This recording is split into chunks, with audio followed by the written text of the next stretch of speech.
My mom's entitled friend demands that I open up one of my collector Barbie dolls and give it to her granddaughter to play with, as this lady literally broke into my room and started rummaging through it without asking or even telling anybody first when she came over to visit. And now I'm super paranoid that she might come back and try it again. And at this point, I really don't know what to do. Here's what's going on. Okay, so I moved out of my parents' house last year. My parents have kept my childhood bedroom as it is, with all of my old toys, belongings, my clothing, etc., because I go home to visit most weekends and I help out around the house. This includes some collector edition Barbies and dolls that my dad bought for me when I was younger. I keep them in boxes stored on a high shelf. There's about 10 dolls in total, some of which are collector's items now because of their age and condition. I haven't thought about selling them because I just like keeping things my dad bought for me. I guess I have an attachment to them because he worked in the United States while we lived in Canada without him, and toys were given when he visited us. This past weekend, I was visiting my mom, and she brought some of her friends over. One particular entitled friend, who we will call Jane, brought with her her 5-year-old granddaughter. I told my mom not to let the child up in my room after having a bad experience with kids taking my belongings and then breaking them. Now, I stayed downstairs and worked in a room, but eventually, I heard Jane taking the granddaughter upstairs. I then heard them opening doors and talking, but even still, I didn't go upstairs until I heard them say something about dolls. I then went upstairs and I asked them both to leave my room, but at this point, Jane was already in my closet pointing at the dolls, and of course, they pointed to the boxes of Barbies. She pulled one off, showed it to her granddaughter, and told me she wanted to play with it. Well, when I told her, no, it's in the box for a reason, she seemed irritated at me and handed the box back to me. She then left my room and the child started crying, saying she wanted to play with the dolls. I then just went through my things and I found some of the dolls that I had opened as a kid and played with, and I offered them to her downstairs, but she just kept insisting on the princess doll. They didn't go back upstairs, but it really left me anxious now about my room. My mom is telling me to put a lock on my door because Jane visits often, and she tends to just wander around sometimes. But I'm just baffled that she would go into someone's house and think it's okay to touch their stuff. I'm from a Southeast Asian background, by the way, and this tends to be the attitude of some older women. They don't understand collectible culture and sentimentality to gifts. They think they're able to do whatever they want and open whatever they want. And this entire experience left me very frustrated, and I just don't know what to do. Oh man, dude, as someone who has collectibles of this nature, I would lose my mind. Like seriously, they really think they could just go into my room and break open stuff that is absolutely none of their business? I'm sure those Barbies probably were not that expensive, or maybe they were. Maybe they were like some serious collectibles. But in my opinion, the point still stands, because I 100% agree with the original poster. You can't just go into someone's house and be like, oh, let me wander around and open up boxes that are none of my business. Now, the original poster updated and said they installed a lock this morning on the bedroom door, and they said that their mom is going to warn her friend not to go into that room in the future. They've also explained that they live in a small condo, so they don't have enough room to bring all their belongings with them to their place. So I think that's a good solution overall, because Jane sounds like an incredibly toxic and annoying person to deal with, and I would be very pissed off if I came back to my parents' house and I found all my stuff broken into, if not stolen outright. That would make me go crazy on this lady, but hopefully the lock on this door will keep that from happening. If you like Am I the Jerk, you're probably going to love Am I the Genius. Check it out, link down below in the description. Also, go to amithejerk.com/submit if you would like to submit your own stories. An entitled toxic landlord decides to evict a talented artist all because she made murals on every single wall of the house she was renting, saying that they wanted to live in this artistic house while getting rid of the person who created it. So my neighbor and I got some petty revenge by quite literally scraping all the art off the wall, leaving these people with absolutely nothing when they moved in. Here's what happened. Okay, so there's this house in our area that was well known for having really cool murals inside done by the previous tenant. The outside was pretty tame. She has a pre-built facade to make the house look like a cottage, but inside it was all hand-done murals of Disney movies and fairy tales. The lady was an art teacher when she was younger, and later she started one of those paint with wine type businesses, which she did really well, before fully retiring to just doing paint commissions and furniture decorating. She's always been nice to everyone, even when I've been a bit of a jerk to her when she complained about the truck being loud or speeding, because in the end we worked that out and we had been friends ever since then. She had an agreement with the original landlord about the art, basically stating that since it wasn't outside, it wasn't going to be a problem.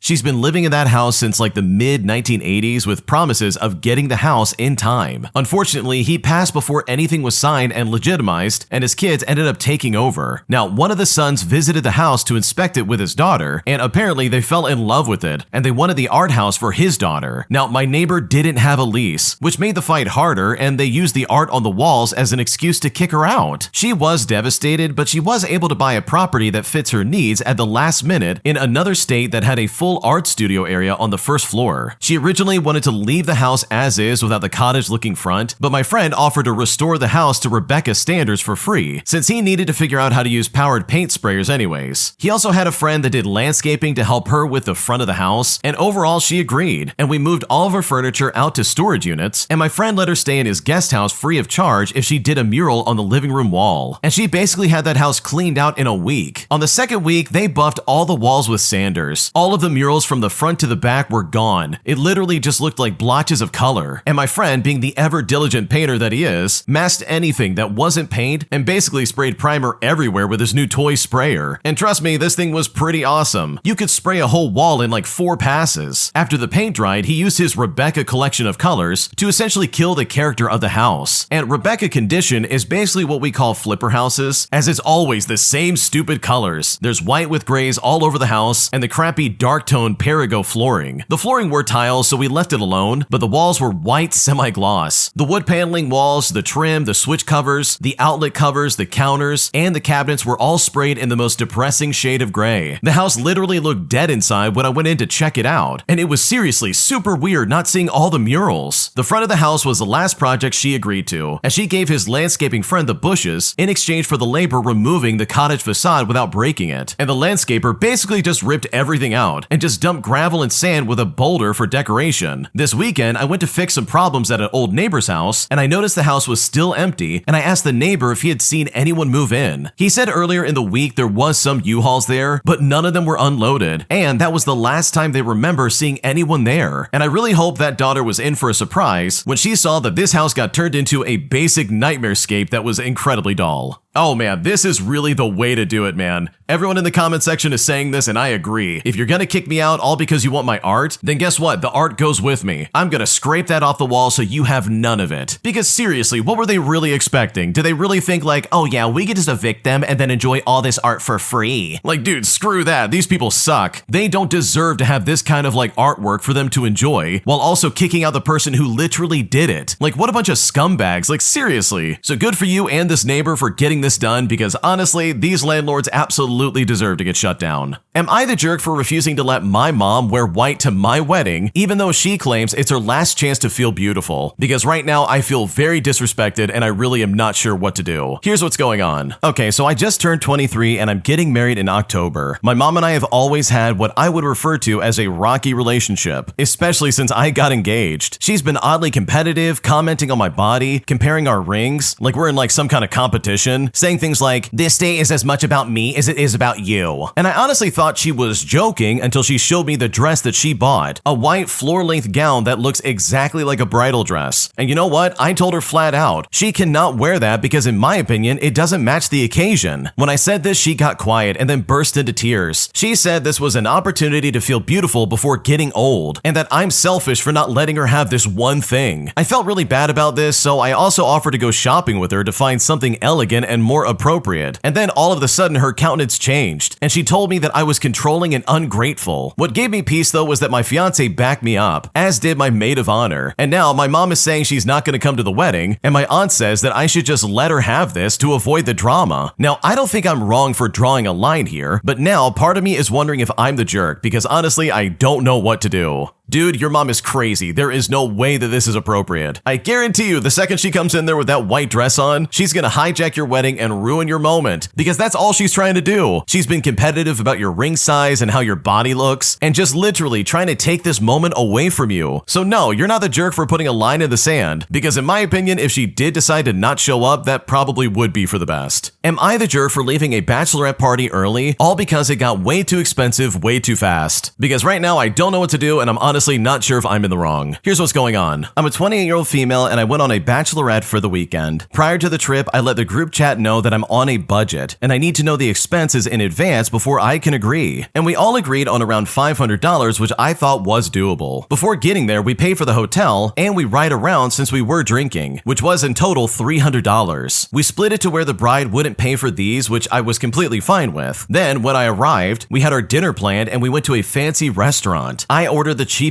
meal, and then one of the girls took the bill and paid for it. Then fast forward in the following day, I asked how much the tip was to pay my portion situation, and the girl responded by saying, "Oh, just split the check." But I said no, my meal was nothing compared to theirs. They then expected us to pay for the bride for everything she's ordered the entire trip, all while she's getting the most expensive meals and drinks the entire time. They then said to me, "Well, why would you come here and not pay for everything for her?" And don't get me wrong, I understand that you pay for certain things for the bride, but I really wasn't expecting to pay for her entire trip. I mean, other bachelorettes I've been on didn't do that. However, if they would have just told me in advance, I could have planned, because literally everybody knew except for me. So I told the bride that the girls were rude and that I can't afford to stay, and I'm honestly just completely uncomfortable. She then said it was fine and she appreciated my time. Now keep in mind, I wasn't invited to the wedding because she couldn't afford it, but I was also then uninvited to the bridal shower and as a friend. So am I the jerk for leaving early all because things were just way too expensive? Because right now I feel like I messed up and I just don't know if I'm in the wrong. Okay, let's rewind real quick because I think there's a bigger issue here. And someone in the comment section actually pointed this out and it kind of made me realize, wait a second. You're telling me you were invited to the bachelorette party, but you're still not invited to the wedding or the wedding shower?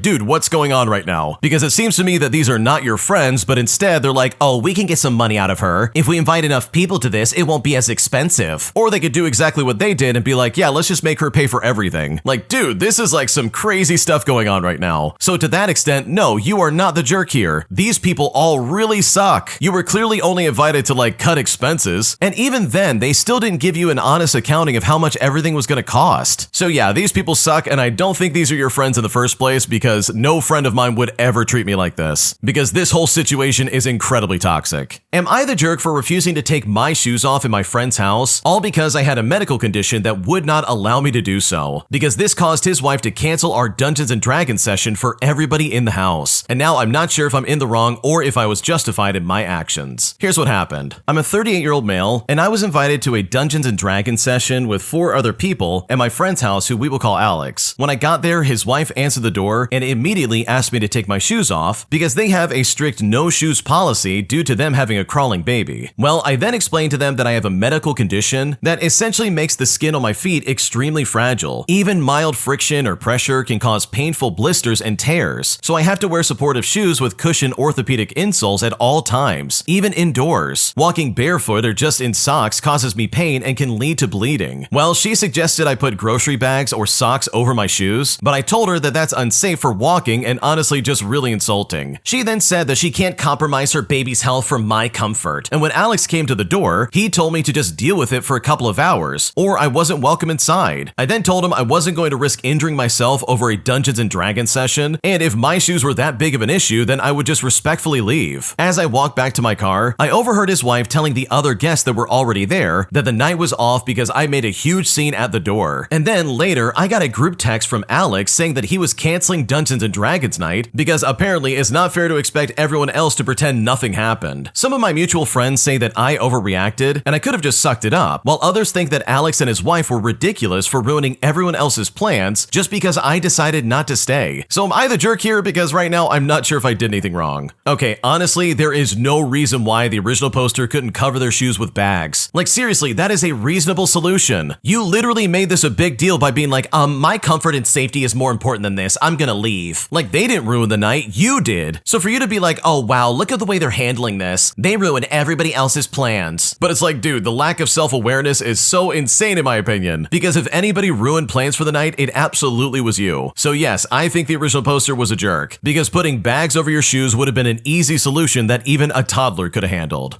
Am I the jerk for saying it's inappropriate that my brother's girlfriend keeps wearing my clothes around the house? Because at this point, she's just straight up stealing from me whenever she wants. And despite complaining about it, literally no one in my house sees things the way that I do, leaving me in a situation where truly I really just don't know what to do. Here's what's going on. Okay, I'm a 17-year-old female and I live at home with my mom and my brother. My brother's 23 and his girlfriend is also 23, and she's been staying over more often, multiple nights a week. I'm not judging that part too much. She is great to be around, but what's really bothering me is that she keeps wearing my clothes. The first few times it was with permission, and I would agree and just lend her my stuff, but now I'll just wake up and see her walking around the kitchen wearing one of my shirts like it's normal. I mean, I never said she could freely take anything. When I brought it up to my brother, he said it'd be a hassle to make her pack more stuff, and that it's just a nice way to make her feel more welcomed and at home, and that it would be even more inappropriate for her to wear his clothing around the house. But it's okay, how is that my problem? I'm not her closet, and I don't don't know why she doesn't just wear my mom's stuff too. I told him it made me uncomfortable, especially because there's something intimate about her wearing my stuff, and it reminds me that she's sleeping in his bed. And I don't want that picture in my head, dude. Honestly, it just feels kinda gross. Our mom is staying out of it, but she didn't disagree with me. But I don't know if she sees it the same way I do or just doesn't care. And for the record, yes, I have a lock on my door, but not all of my clothing are in my closet. All of the overflow clothing are just sometimes folded in the laundry room, which is accessible to anyone. I know I'm gonna have to talk directly to her soon, but I just hate feeling like I'm gonna start some drama, all because nobody else in the house sees my issue. Because right now I really don't know what to do. Oh yeah, this is completely inappropriate. This is such a double standard, it's not even funny. How is it okay for her to wear your clothing, but not for her to wear his clothing? Or maybe your mom's clothing or something like that. She's clearly like poaching stuff off of you and being like, oh, I'll wear this one today. And I'm right there with the original poster. I would be very uncomfortable with this and I'd be like, no, this is not happening. I don't like this. Especially with the mental image of them sleeping together wearing your clothing. Like that really is creepy. So no, you're not the jerk here and I don't blame you for being upset. And honestly, it is so annoying that your mom and your brother simply can't see where you're coming from. Because all of this makes sense and this really should not be your problem. This next story came from the Am I the Jerk subreddit. Check the links in the description if you would like to submit your own stories because we would love to hear them. Am I the jerk for telling my best friend that I can't be her maid of honor if she insists on a child-free wedding but still expects me to leave my newborn baby for 3 days? Because right now she is literally making me choose between her or my baby, and I'm honestly feeling torn and I just don't know what to do. Here's what's going on. So me and my best friend, who I will call Sarah, have been close forever. She asked me to be her maid of honor for her wedding next year and I was super excited and I said yes right away. But a few weeks ago, she said the whole wedding was gonna be child-free. Like no kids at all, including babies. And that's kind of a problem because I'm due to have my first baby 2 months before the wedding. I talked to her gently and I let her know I'd love to be there for her, but I can't leave a newborn for 3 whole days. The wedding weekend includes travel, rehearsal dinner, bachelorette stuff, the whole thing. I told her I'd be breastfeeding and it just wouldn't be possible to leave my baby that long. She then got really cold after that, said I was making it about me and not caring about her biggest day. Then she told me I need to pick between my baby and her wedding. I honestly don't think I'm being unreasonable, but now I'm feeling torn. So seriously, am I the jerk here? Because I really am not sure if I'm making a mistake. Okay, I want to start off by saying that post on the Am I the Jerk subreddit literally reached over 1 million people. So if you want your story seen, we would absolutely love to read it over there because we check those stories out all the time. And this one just so happened to be one of the top ones this week. And honestly, this story blows my mind because holy crap, Sarah is a terrible friend in my opinion. Like seriously, they're trying to be like, you need to choose between your baby or me. Because it's like, oh, this is going to be an easy choice. I'm going to pick my baby and give you the peace sign and probably never talk to you again. Because how entitled and selfish can you possibly get? This isn't like a toddler that you could leave with someone. This is a newborn that literally needs constant care. And it's like, hey, Sarah, just in case you don't know, that baby probably really should be around the mom. And I bet the mom's probably really wanting to be around that baby. So no, you're definitely not the jerk because this is, in my opinion, some insane behavior. Am I the jerk for leaving my boyfriend's mom's birthday dinner early after she kept making really awful comments about my job? Here's how it went down. Okay, so my boyfriend and I have been together for almost 2 years. His mom has never really liked me and it's not exactly a secret. I'm a hairstylist and I rent a chair at a nice salon and I do well for myself, but every time I see her, she makes these little jokes about how I should find a real career or that I should go back to school while I'm still young. Well, fast forward and last night was her birthday dinner. We went to a restaurant with his family and I was seated right next to her. Within the first 20 minutes, she made 3 separate comments about my work, including asking me if I still make tips in cash like a waitress. I laughed it off at first, but then she said to me, "Don't worry, you'll figure out what you want to do eventually." And she said this in front of everyone, and they all just kind of awkwardly laughed along with her. I then excused myself to the bathroom and I told my boyfriend I wasn't feeling well. So I went ahead and I left. Now he ended up staying behind because it was his mom's birthday, but later he told me I embarrassed him and made his mom feel bad. But I told him I'm tired of being the punchline and I'm not gonna sit there and smile through it anymore. But now he says I overreacted and I should have just ignored it. But I think he's not ever going to stick up for me, so I had every right to leave. So am I the jerk for leaving early and not wanting to put up with this any longer? Because right now I'm honestly very frustrated and I'm not sure if I'm in the wrong. Okay, this is some stupid behavior because I can't stand when people do this, where they literally will excuse someone who's making these awful comments and then put the onus on you to be like, you need to be the bigger person. You need to sit there and take it because you made my mom feel bad. And it's like, brother, your mom should feel bad. You can't make these comments about someone and then be like, oh wow, they left. Now I feel bad about the crappy things I said. Because you should feel feel bad about saying them before you say it, dude. Like, some basic social skills would tell you that. Like, what's going on right now? And what's the deal with your boyfriend not sticking up for you? If that was my mom saying those things about my girlfriend, you better believe I'm gonna speak up and be like, wait a second, don't say that about her, that's mean. Because seriously, there is nothing wrong with being a hairstylist. If that's how you make a living, then fantastic. There's nothing wrong with that. So for his mom to sit there and be like, oh, you need a real job. You need to go back to school while you're still young. Like, that's super disrespectful and so dismissive of the original poster. Like, does he not care about your feelings at all? Like, dude, what's wrong with this guy? So in my opinion, this is not only a big red flag about your boyfriend, but also this is absolutely not your fault. Because if this guy's not willing to stand up for you now, then I seriously doubt he ever will in the future, which is something you do not deserve in the slightest. Entitled kids keep throwing my traffic barricades into the street, so I coated them with pepper spray. Here's what happened. Subscribe to Am I the Jerk on YouTube and hit the bell for notifications.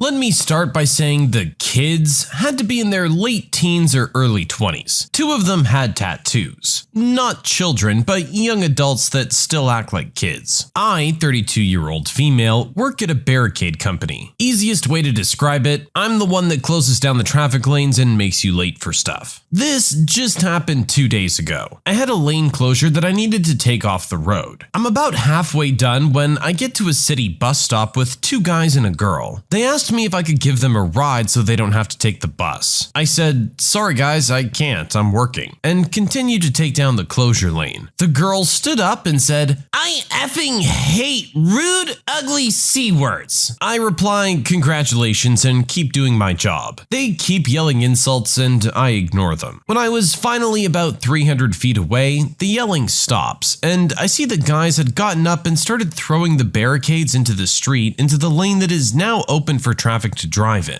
I run over and take them out of the road and explain to them that if they do it again, I'm gonna call the cops. Then the girl chimed in. Go ahead, B-word. It's not our fault you're so stupid you're forgetting to take them all down. I walk away and they do it again. I called the cops. They said they'd be there ASAP. In my experience, that means about an hour. So I walk over and tell them I called the cops. I stay standing there so they can't move the barricades again. After about 5 minutes standing there, the boys told the girl they were going to get a drink from the Circle K the bus stop was in front of. They left and she would not look at anything but her phone. Now, I'm annoyed. I still have more work to do and this lane closure is still up, and it's approaching rush hour. I decided to mess with these kids. I pulled out my pepper spray and sprayed the handles of the barricades that they kept throwing in the street, and walked about 50 feet away and waited. The boys came out of the store, put their bags down, and each grabbed a barricade and threw them back in the street. But the handles were wet, so they only went on the shoulder, so I didn't have to go move them immediately. I saw they wiped their hands off on their pants, but because of the bus stop, I couldn't see everything. But about a minute later, one of the boys got up and ran into the Circle K with his hand over his eye, and the other ran in there a second later too, though nothing seemed to be bothering him. About 10 minutes later, when they came out of the store, the cops were just showing up, and they both took off sprinting down the street and totally bailed on the girl. I talked to the cops and told them the boys ran off and the girl never touched a barricade, so they were good to go. The girl was crying because her jerk boyfriend left her there. Ugh, kids are the worst, right? This is definitely some angsty teen, screw you lady stuff going on here. Really, these kids just need a hobby and something better to do. I'm not sure what makes them think they're entitled to a ride from some random person on the street, and then get this upset when they say no. Like, come on, you're supposed to be older than this now. Stop acting like a spoiled brat. You can submit your own stories to be featured here on the channel. The story submission link is in the description below, and don't forget to subscribe. I got fired for stealing a 99-cent tea that I did in fact pay for. I work in the pharmacy department of one of the biggest and most well-respected employee-owned grocery stores in the world. Lunch breaks don't exist here, since we're always short-staffed and prone to rushes completely overwhelming us very easily. So lunch is scarfed down whenever there is a millisecond of downtime. And yes, it is on the clock. A few days ago, I saw my chance to speed walk towards the tea aisle and snag a can of Arizona so I can pay for it and get back to work with no time wasted. That's how it usually goes. Except this time, there was a long line of customers ahead of me waiting to pay. As I'm waiting, I decide to crack it open and take a sip. I pay for it and immediately go back to my department. An hour later, my department gets visited by the store manager and 2 assistant store managers, and they proceed to question me about the tea. I show them my receipt and tell them they can check the cameras for proof that I paid for my drink. Then they proceed to tell me that they did in fact check the cameras, and they saw me break company policy for drinking a beverage before paying for it. I was in such disbelief that I was speechless, jaw-droppingly speechless. The store manager then tells me to choose my next words very carefully, as if to imply that my career is on the line. He asked me if I'm under the influence of anything. Seriously? I tell him no, and he immediately sends me home early and tells me that I'm temporarily banned from the premises until they hear back from corporate. 4 unpaid days later, I get a call from the manager, and he asks me if I can come in to talk about my future. I drive an hour across town just to sit down in a room full of corporate scum and listen to them attempt to make me seem like some sort of criminal for theft of merchandise. Even though I paid for it, they fired me right then and there. A $1 billion Fortune 500 company cannot handle the theft of a 99-cent can of tea. Meanwhile, I'm 20 years old, already living out of my car while using my gym membership for simple amenities. I wasn't making a livable wage to begin with. Rent in my city keeps rising. I feel like a loser. I don't know what to do. My body hurts. I feel so alone. I hate this life. I just want to scream until my lungs liquefy. Okay, stories like this actually tick me off. Your employees are running around like chickens with their heads cut off, working so hard for you that they don't even get a chance to stop and eat. Our original poster has to find a single minute of downtime so that they can go and get something to drink. They're so thirsty that they can't wait until the end of the line to actually pay for the drink to start drinking it. The drink is paid for, and then you're still gonna come at them saying that they stole from you. This is one of the most disgusting things I've ever heard. What about everything that you've taken from your employee? All of their time and hard work. That all doesn't count for anything because they took a sip of their tea, 30 seconds before paying for it? If that's how you're operating, nobody wants to work for you. That's just bullcrap. I understand that there are rules, but there's also gray areas. And when you're not willing to acknowledge a gray area on behalf of an employee who works so hard for you, you've lost all of my respect.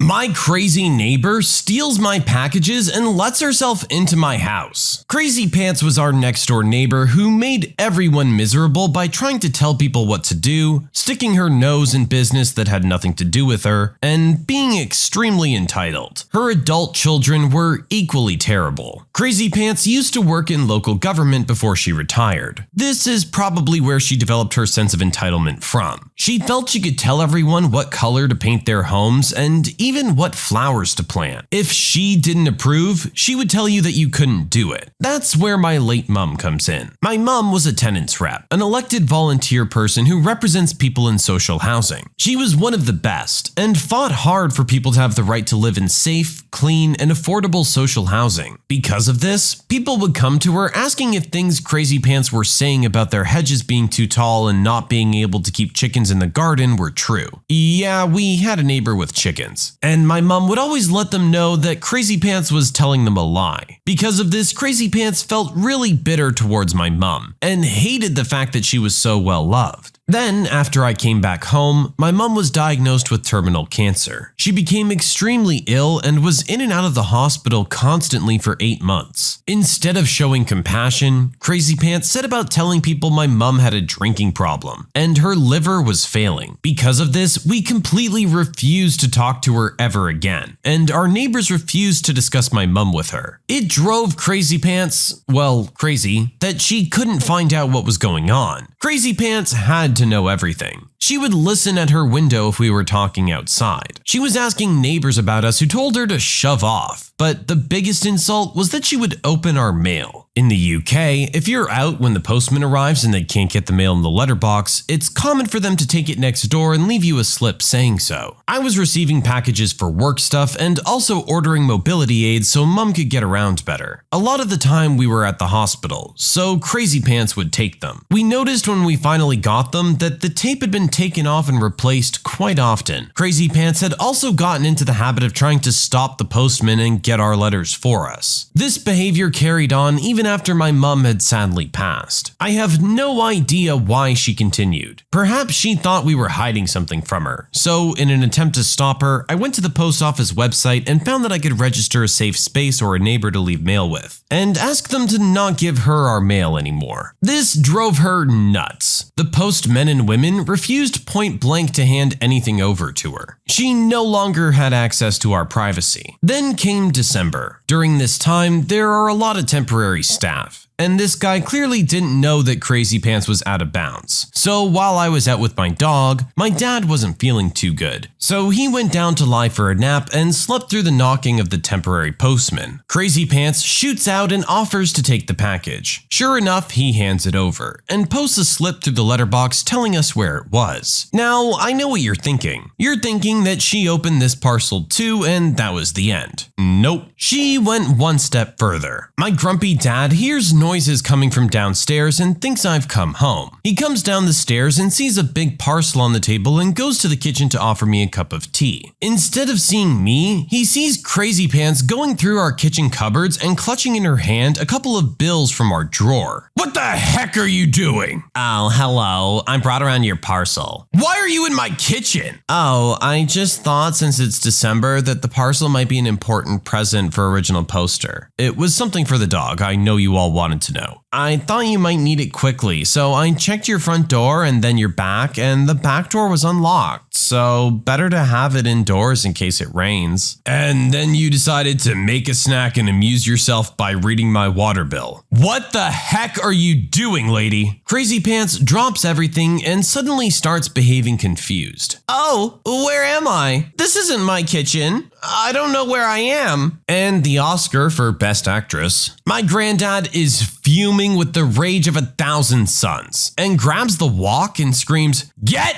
out!" Crazy Pants runs for it, and my granddad calls me telling me to get my butt back home. After calming him down and convincing him not to go kick her door down, I contacted the police, who were not helpful at all. Crazy Pants basically gives them the confused old lady routine, telling them she mistook our house for hers and that was that. She got another caution, and I started locking the doors, even when someone was home. I'd love to say she stayed away from then on, but years later, in another incident, she received a letter. She'd been reported for antisocial behavior by someone and decided it was us. I found her in our garden with a screwdriver. She pulled her confused act and I walked her back to her house. Our neighbor Gina's kid then informed us that she saw Crazy Pants using it on the back door like a little crappy crowbar. I could post forever about Crazy Pants, but I think I'll leave it at this, because it's so surreal for me sharing this amount of crazy. I hope everyone out there who has to deal with idiotic and selfish human beings know that you're amazing people who deserve good things, and maybe even a puppy. Now, this may just be coming from me living in a big city my entire life, but yeah, always lock your doors, even if there's someone home. It takes 2 seconds to do, and you know what? It means everyone is safer. It's just that extra little bit of reassurance that Crazy Pants next door isn't gonna randomly try and come into your house with a screwdriver. Seriously though, there is something wrong with this lady. She's clearly not thinking straight. It really sucks that she's chosen to target you guys, but hey, here you are. Honestly, if I were you, I would just get real with her. Tell her to cut the amnesia crap and that you know what she's doing. To stop messing around or you'll deal with her whatever way you have to. At the end of the day, she's a little old lady. Go do your little old lady things and just leave me the heck alone. My parents want me to chip in for my spoiled sister when they gave her everything and always ignored me. My parents adored my older sister Elle. I was the oops baby they had later in life. Growing up, I was well aware that my older sister was the star of the show. I wasn't abused, just ignored. For example, my sister had a huge party every year, and the one year I wanted one, my 16th birthday, my parents let her take over, and it ended up being all about her. I always felt second best. When it came time for college, my folks told me I was on my own, because Elle switched majors, so they had to spend more money on her degree. It was up to me to figure it out. Luckily, I had the grades. I applied for grants and scholarships and left 2 days after high school graduation. I've been low contact since. Through hard work, counseling, and good friends, I'm pretty happy with the person I am today. I own my own home, my retirement plan is sound, so I enjoy spoiling myself. Nice car, vacations with friends, things like that. I often post our adventures on social media. This is important. After 7 years of not speaking, cards at Christmas only, my mom reached out and invited me to Thanksgiving. I went more out of courtesy than hopes of reconciliation, but I had an open mind. When I arrived, Elle was there. That degree never happened. She's currently posting stuff on TikTok waiting to become a viral star. In the meantime, she's living at home. After dinner, my mom mentioned that she started following me on Facebook and saw what a nice life I had. Elle made the comment that it must be nice to have money to throw away and ignore your familial responsibilities. My mom jumped on board with this nonsense, stating that since I was doing so well, I should be helping out, especially since she and dad are close to retirement age. The house needs work and Elle could use a little help because family helps family. I should start pitching in to ease the burden. Here's where I might be the jerk. I told mom that she and dad bet on the wrong horse, and that I don't owe her, him, or my delusional sibling anything. I left and blocked them. Am I the jerk for not even considering helping out since I have a healthy amount of disposable income? Am I the jerk further for thinking the invite was nothing more than the opening salvo to get money? No, I'm sorry. Your income is your income. You get to decide what you want to do with it. If they'd been a loving and supportive family for all your life, you would be wanting to help them out. That's not the case here. They've made their bed, now they have to lie in it. Like you said, they bet on the wrong horse. And they put all their eggs in one basket. You have no reason to feel bad for feeling slighted by everything that's happened. They don't seem to feel bad about it, so why should you? Jerk at the airport tries to charge me 50 extra euros for my luggage because it's 50 grams overweight. So when I travel by plane, which happens about 2 to 3 times per year, I'm usually quite conscious about the weight of my luggage because of how much you have to pay if it exceeds the limit. This time, I put a bit more stuff in because of gifts, but I thought it was fine. I pass the police and get to the check-in, where a woman in her late 30s or early 40s that reminded me of my old history teacher indicated me to proceed. I give my passport, do the usual stuff, and I put my luggage on the scale, which shows 23.05 kilograms, the limit being 23. I was quite pleased with myself while looking at it, thinking I got it just right, but no. The woman tells me I need to pay 50 euros for excess baggage. I look at her confused, telling her it's 50 grams. Surely it doesn't matter. She repeats herself and we start arguing until she says, "Either you pay the 50 euros or you somehow make the luggage 50 grams lighter." I didn't have a carry-on, so I couldn't take anything with me. At that point, I remember the 200 grams of chocolate that are sitting in the luggage, and I start smiling. I open the luggage, take the chocolate out, and start nibbling at it with a grin on my face while looking at the woman, who goes from Pikachu face to annoyed. She tells me to hurry up, even though I was the only one in line. So I offered her some and she just stared at me. I ended up eating exactly 1/4 of the 200 grams, and lo and behold, the scale showed an even 23 kilograms. The jerk gives me my ticket while glaring at me, and I tell her to have a good day. Come on, lady, you don't have anything better to do than make people's lives miserable? She clearly just wanted to give you a hard time since she wasn't happy when you found a way around it. But you did good. You kept your cool, you even messed with her a little bit, and that's how it's gotta go. You gotta show these people just how ridiculous they're being. Sometimes when you kinda poke fun at them like this along the way, they realize how petty they actually were. Whatever, she's clearly a miserable person. Let her go be miserable wherever she wants as long as you don't have to deal with her. My new entitled bride thinks I'm just gonna pay for her and her friend's $700 dinner. I, 24-year-old male, and my wife, 24-year-old female, are newlywed couples. My wife has 4 friends who she's been really close with since high school. For a celebration, my wife decided to go to an expensive steakhouse. The day comes and we go in separate cars there. We all eat, and at the end, my wife slides me the bill, and it's over $700, and proceeds to say, "The man should always pay for the wife and her friends." I laugh awkwardly, saying, "Why?" She says, "Because I'm the man." I told her that the only people I'd be paying for were her and me. Her friends proceed to laugh at me, calling me a broke husband. I stand up and put down 2 $100 bills for me and my wife's food and leave. My wife gets home and starts screaming at me, saying I made her feel embarrassed, how she promised her friends I'd pay, and that her friends made fun of her on the ride home for marrying a man who can't pay the bill. I decided to pack a bag and head to my friend's house. I told my parents and friends, and they say I should have just paid it. Now I'm having second thoughts if I overreacted. Am I the jerk? Honestly, it's stories like this that just make me laugh. How are you gonna sit there and make fun of him when apparently you guys weren't willing to pick up the tab on your own anyway? If having money is such a point of pride for you, shouldn't you be happy to pay for your own meal? And just dropping it on your husband at the last second is not the way to go. At least give him a heads up that that's the intention. That way he can just flat out tell you you're crazy ahead of time. I'm sorry, I'll pay when I offer to, but don't sit there and expect me to pay for your friends. That attitude is going to make sure that I never go anywhere with you again. Power tripping manager tells me not to do a critical task, so I maliciously comply and get him fired. Here's what happened. Subscribe to Am I the Jerk on YouTube and hit the bell for notifications.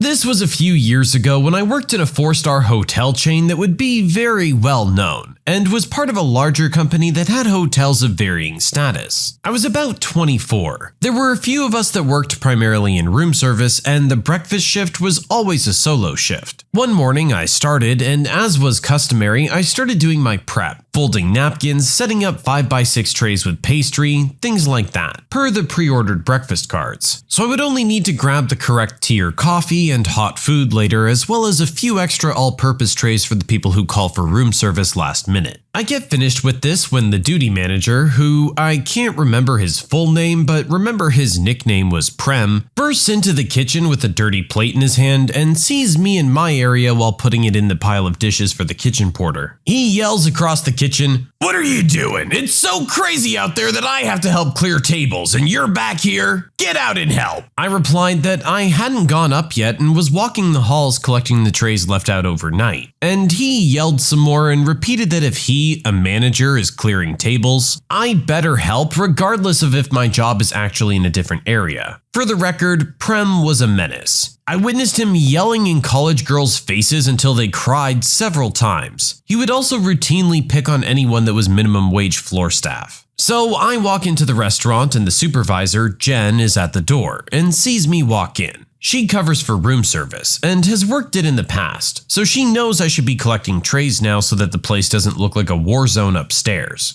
She asks if I've done this, and I say no. Prem sent me in to help because it's so busy. She says it's not very busy at all. They don't need me and I should go upstairs and collect the dirty trays. I walk back into the kitchen and Prem is still standing there. "What are you doing? I told you to go in and help." I went in, and Jen said they don't need me and told me to go collect the trays. He then accuses me of going to her and asking if I can go collect trays to get out of helping. So I tell him he can go and ask her if she called me or if I approached her. This satisfies him that I'm at least not lying, but he's still not happy. He says, "I'm the duty manager. Manager. Jen is a supervisor. I'm higher up, so you do what I tell you. Go in there and help clear tables. I don't want to see you going up to collect trays." I go back into the restaurant and Jen looks at me confused. I tell her that Prem insists that I help and won't let me go back upstairs and says he outranks her. So she says I should join the guys at Station 1 and help their area. Breakfast passes and I pop out a few times to do my room services and come back with not much issue. My shift is until 3 p.m. and breakfast ended at 10:30. At this point, nobody's been upstairs and housekeeping will have been putting out dirty trays. I get a call on the room service phone from a housekeeping manager saying that floor 4 has a dozen or so trays in the hall. I tell them, I'm sorry, the duty manager has prioritized other areas at the moment and has said I can't go up. I start doing my afternoon prep, polishing cutlery and the like. About 12 p.m., I get another call, this time from the housekeeping's top manager. She tells me there are trays everywhere, and I politely apologize and explain that my duty manager has used the exact words, "I don't want to see you going up to collect trays." She accepts this without question and asks that I help when I can. At 2 p.m., I get a call from the hotel's director of operations regarding the trays. At this point, there are trays in the hallways on all 7 floors, and the place looks filthy. Again, I politely explain what instructions I've received from Prem,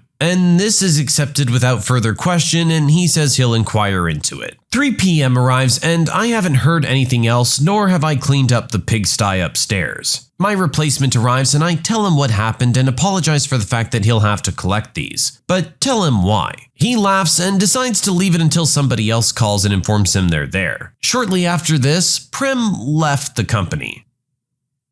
Okay, so this one's maybe a little anticlimactic, but you know what? That's how a lot of real-world stories tend to go. I would say we have no guarantee here that Prem was fired over these trays, but considering our original poster got, 3 separate calls about these trays throughout the day? Somebody seems to be paying attention to them. It's probably more over his attitude than anything else. This maybe was just a final straw. If they were that difficult to deal with, there may have been other issues in the past that may have snowballed into this. Either way, you're better off not having to work with someone who can't take any kind of outside input. The whole high and mighty attitude doesn't get you very far. You have employees for a reason. You need their help. If you were willing and able to do it all yourself, you wouldn't be complaining about doing some dishes. So let your employees do the job they need to do. Your supervisor says they're fine? Take their word for it. If there are any issues later, you know who to talk to.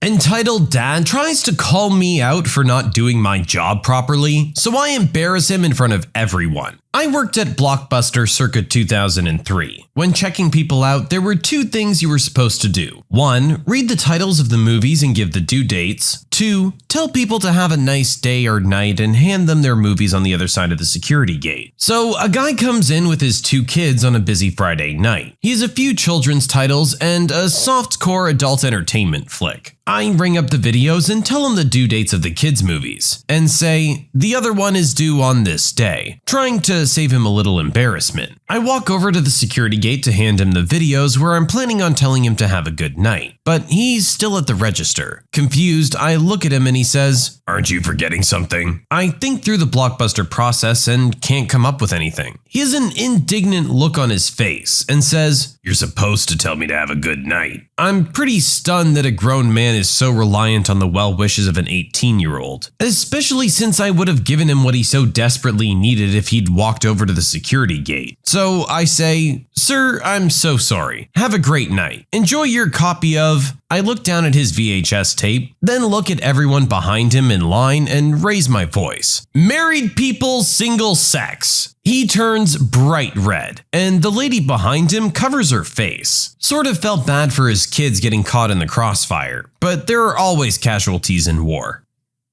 You'd think if he's so familiar with Blockbuster's process that he would know that you were about to say it anyway on the other side. Typically, "have a good night" is gonna be the last thing you say to someone, so you would say it as you're handing it to him and he's walking out the door. It'd be a little weird to say, "hope you have a good night," then walk over somewhere else, hand him something, and then he walks out the door. You guys know how it is. When you've said goodbye and then you both end up kind of walking the same way, you feel a little weird about it. Like you don't want to start the conversation again because you've already ended it. Normally, goodbye comes at the end. I don't know. Maybe this guy was just in a bad mood and felt the need to pick on the 18-year-old behind the counter.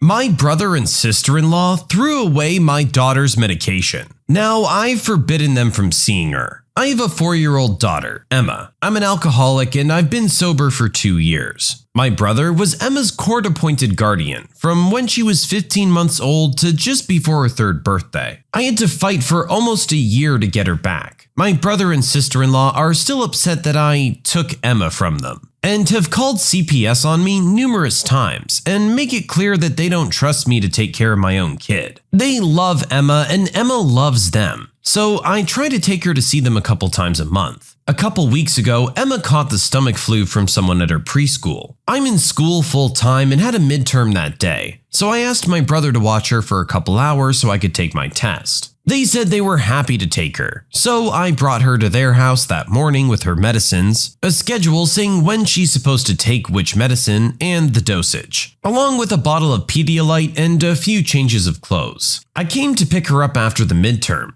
and half her medicines, her clothes, and her Pedialyte were gone. When I asked about it, they said they threw all of her medicines and the Pedialyte away because they were liquids and they were already opened, so I could have put something in there to make her sick or sleepy. Not that it helps much, but I never hurt my daughter or gave her anything that wasn't recommended by her pediatrician. They also said I shouldn't be giving her Tylenol and Motrin, so they didn't buy her any Motrin. Again, her doctor said it's fine. Then I asked about the nausea medicine prescription. They said they didn't think she needs prescription meds for the stomach flu. They also felt her clothes weren't good enough for her, so they gave it to their neighbor for their garage sale and bought her new clothes, meaning they most likely took her shopping when she was sick and should have been resting. I left with Emma and haven't spoken to them since, except to tell them they will not be allowed anywhere near my kid unsupervised. I'm working on Thanksgiving, so I was gonna drop Emma off with my parents so she could see my family, but I still don't want her to be around them without me. So I'm leaving her with the babysitter instead. Now my family is giving me a hard time for not letting my brother and sister-in-law see Emma, and are excusing what they did by saying they were just worried about her. Am I the jerk for not letting my daughter see my brother and sister-in-law?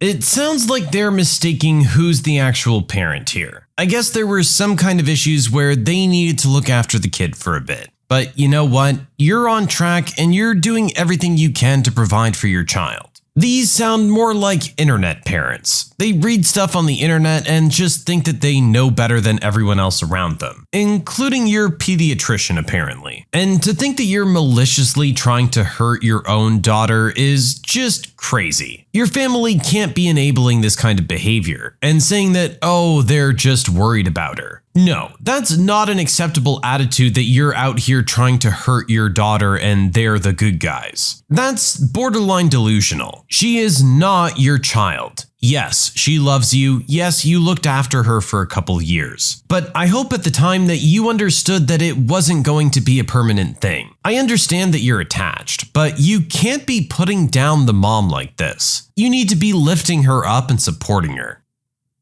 My manager refuses to let me have a seat while working without a doctor's note. You know what? I won't need the chair after all. At the time, I worked at a cafe set over 3 floors, so my day generally consisted of 10 hours running up and down stairs. I had slipped on some spilt motor oil in the car park on my way home, and my ankle had bent underneath me. I had initially assumed I'd just twisted it, but several hours later, it was still throbbing, as well as swelling up so much that it looked like I was hiding a pair of golf balls under my sock. It had also turned a deep shade of purple. As my next shift started in less than 12 hours and we were short-staffed as it is, I didn't want to call in sick, but I knew there was no way I'd be able to stand or walk on it the whole day. I called my manager to explain to ask if A, I could switch to the register for a few days, which involved much less walking than my regular role, and B, borrow one of the bar stools to sit on behind the counter, so I wouldn't be putting too much weight on it. I figured this wouldn't be a problem as we had other staff who could cover the floor and there's no issues with access around the register that the chair could get in the way of. Apparently, I was wrong. The manager insisted that he wouldn't sign off on me having a chair without a signed doctor's note verifying my injury, even after I sent him photos of my wrecked ankle. Since my general practitioner was already closed, I headed to the 24-hour walk-in clinic. An x-ray and a lot of poking and prodding later, the doctor told me I had to ice it every few hours until the swelling went down, which took almost a week. and to try and keep all weight off of it for at least a week. They also said I should wear a brace for another 2 weeks after that. When I explained what I did for a living, the doctor presented me with a lovely note explaining that I shouldn't be at work at all for at least 7 days. I wish I could have seen my manager's face when I called to explain that I didn't need the chair after all, as actually I wouldn't be into work for the rest of the week and most of next week. Doctor's orders. Funnily enough, I was never asked to produce a doctor's note for the rest of the time I worked there.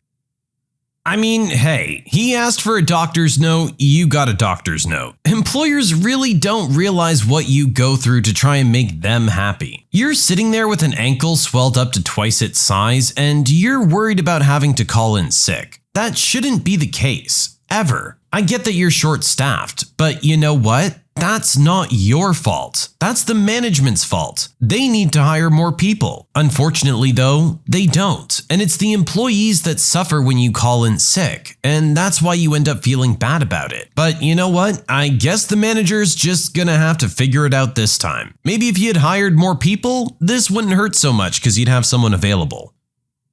Extremely sexist man insists that another employee help him. You know what? Let me get someone for you. While I was putting myself through university in the mid-2000s, I was working at a bicycle shop. I can honestly say it's the best place I've ever worked. The owners treated their staff very well. As a result, the shop retained loyal, highly capable employees that made loads of high-end sales. But what was somewhat unusual for a male-dominated industry in the mid-2000s was that there was an equal number of male and female employees. And these women were definitely the most qualified people for the job. One was an engineer for a bike company. One was a highly successful triathlete and XC racer. And even one of the owners was a woman. Almost having an unrelated university degree meant that I was by far the least impressive woman working at this place. I just liked bikes. One day, a man, maybe 50 to 60-ish, came into the shop. I was first on the scene. He said he was looking to buy a bike, and so I started going through the usual probing questions to determine what kind of bike he was looking for. Simple questions like, did he ride on the road or trails? Even the most incapable salesperson could use the answers to these questions to point the guy in the right direction. But he seemed highly resistant to talking to me or answering my questions. He finally said, "Is there someone else I could talk to?" Maybe he just didn't like my sales approach. Or maybe I seemed too young to be knowledgeable. But since he didn't even give me a chance to prove myself and seemed to be staring longingly at my busy male colleagues, I had a hunch that he didn't think a woman was capable of selling him a bike. So I smiled and said, of course. Lucky for me, there weren't any idle male employees in sight. So I grabbed one of the other women that I worked with, quietly letting her know my suspicions about this guy. Before I was even out of earshot, I hear this man agitatedly say, "I need someone else." Suspicions confirmed. So we purposely seek out yet another extremely capable female employee to help this man. When he sees her approach, he shouts, "Just let me speak to your manager." So in struts the owner, who's very eager to join our malicious compliance stunt, with a beaming smile on her face. "I'm the owner. How can I help you today, sir?" The utter defeat on his face is something I'll never forget.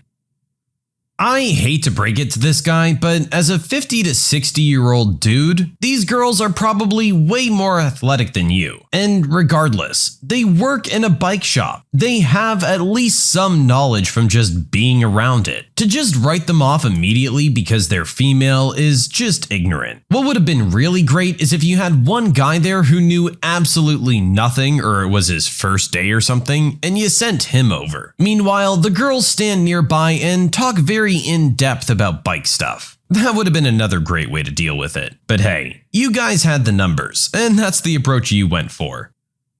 My sister gave her daughter the same name as my stillborn. 4 years ago, I, 30-year-old female, lost my daughter Rosie through a stillbirth. It was a huge shock because I went into labor thinking we were going to have a healthy little girl at the end, but she never even took a breath. My husband and I were reeling from the shock. Nobody was sure why it happened either. We had announced to people that I had gone to give birth, and then we had to notify people that she was gone. I don't remember much from the weeks that followed. I got so depressed, I spent some time in the hospital after my husband grew so concerned about me. Last year, I gave birth to our son, and his arrival was a real turning point for me. I had done all the therapy and healing I could, but having my son helped in a way nothing else could. My family were always aware of this. Everyone knew Rosie's name. We'd announced her name at my baby shower and it was engraved on her urn. My sister announced her pregnancy in February, and I was so excited for her. When she said she was having a girl, she seemed to take that I might struggle hearing that, but I was honestly so happy for her. She never mentioned the name. I never asked. I've always believed something like that is up for the parents to reveal in their own time. My niece was born 3 weeks ago. My sister posted the announcement of her arrival with her name, Rosemary, or Rosie. In her post, she declared that baby Rosie would go by Rosie, but they had given her a substantial name because they cared about their daughter's future, and how they didn't want to stick her with the juvenile name as her given name. I read through the whole post in so much shock that I had to read it 2 more times, and I needed to get my husband to read it to see if he read it the same way I did. The post read as being so condescending toward my husband and I. The way she dissed the name Rosie as a full name while also using it, and never even gave me a heads up about it. The post received so much backlash that my sister took it down. Our brother told her she was being a jerk and to get rid of the post before my husband or I saw it. I didn't acknowledge any of it was happening. I didn't reach out to my sister and didn't reply to texts from her. But I did talk to my brother, and I told him I had seen the post and so had my husband, that we had read it several times between us before it was removed. My sister came by my house on Wednesday. She didn't call or text ahead of time. She just showed up and wanted to talk. I told her I had nothing to say to her and shut the door in her face. She rang our doorbell and knocked several times before giving up. She sent me messages afterwards saying I needed to act like an adult and talk to her, and that shutting the door in her face made me a passive-aggressive jerk. That's just really messed up, honestly. Not only did you steal your sister's dead baby's name, but you also insulted it along the way. It takes a special kind of person to pull that off. It's really hard to blame our original poster for not wanting anything to do with her after that. It sounds like that post was just kind of venting the thoughts that she had to herself when you guys initially picked the name, but didn't want to say out loud. But to then steal the name on top of that is just so inconsiderate. What really sucks is this is probably set in stone already. Like, that's probably the name that's on the kid's birth certificate. Even if the sister wanted to apologize and do something to fix it, that's a really hard clock to turn back. Rich racist Karen demands I park her car and calls me Hispanic slurs, so I make her dumpster dive for her keys. Here's what happened. Subscribe to Am I the Jerk on YouTube and hit the bell for notifications. Some time ago, I had a job as a runner for a crappy horror movie company. Part of my job as a runner was to go to the bank to make various deposits and withdrawals for both the company and the boss. I went to the bank almost every day, sometimes multiple times a day. The bank was in a really upscale neighborhood, so it was not uncommon to see some really high-end cars in the nearby lot where I parked. The lot wasn't free if you were just parking to walk the area, but you could get validation if you went to certain specific businesses, like the bank a few buildings away. At this point, I had been at my job for about 3.5 years, which meant I had been to this lot easily about 1,000 times. I knew a lot of the workers in the area by name, including the lot workers themselves. We talked a lot, and oftentimes I could get away with not getting validation, even on days I wasn't working. I was in my mid-20s and was often in shorts, flip-flops, and a merchandise shirt from my company. We didn't have any uniforms, so they just gave me a ton of shirts from their movies, so I would have some kind of identifier while I was out working.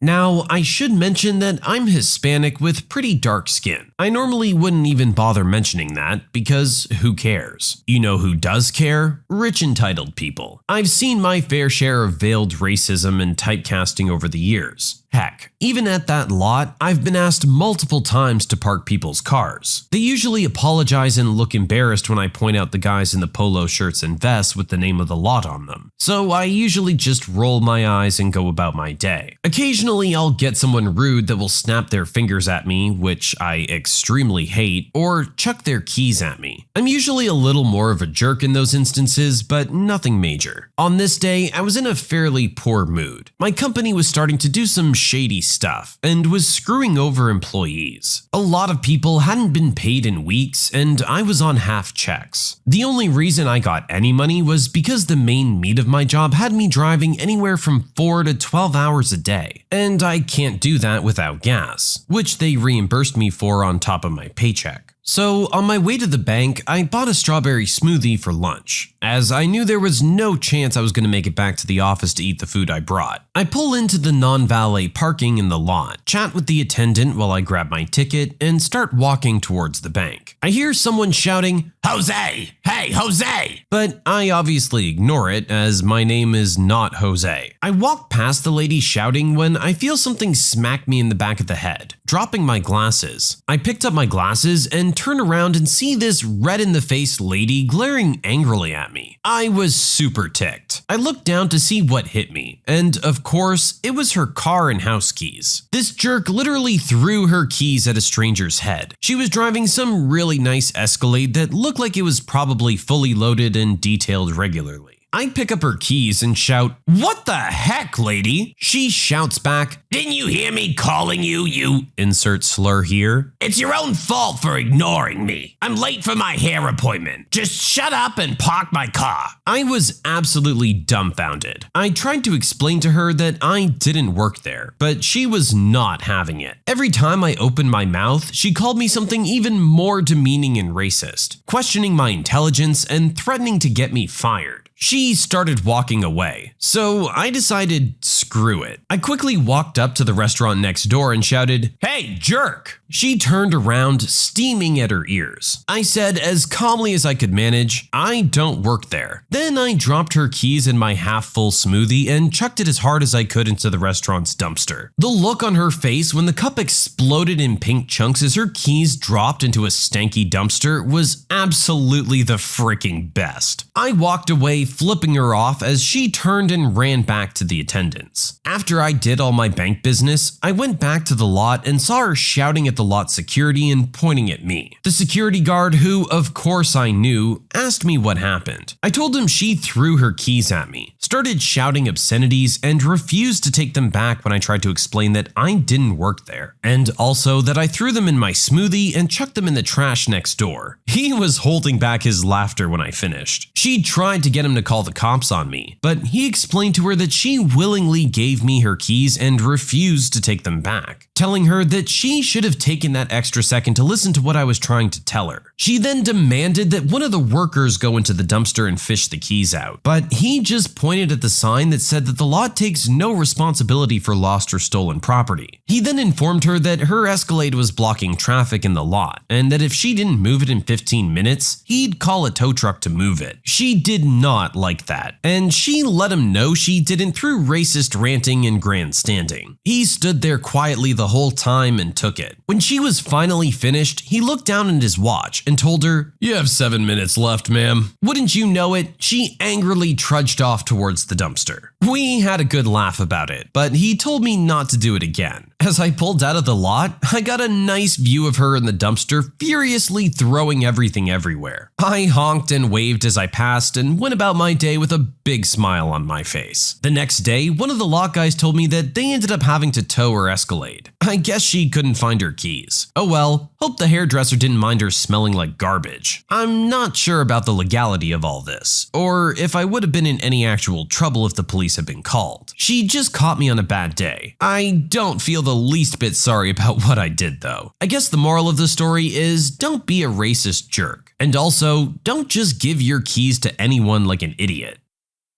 Honestly, it doesn't matter what neighborhood you're in. This kind of behavior isn't acceptable. You're very much assuming someone's status based on nothing but their skin color. Our original poster even described what he was wearing, and it sounded very casual compared to what the actual operators of the lot were wearing. And it's not like they didn't try to explain. Our Karen just wasn't gonna listen. At that point, what do you have left to do? Maybe throwing them in the dumpster was a bit of a step too far. You could have just hucked them back in her direction, but I think it was kinda justified given how she was acting. Let her be humbled for a little bit.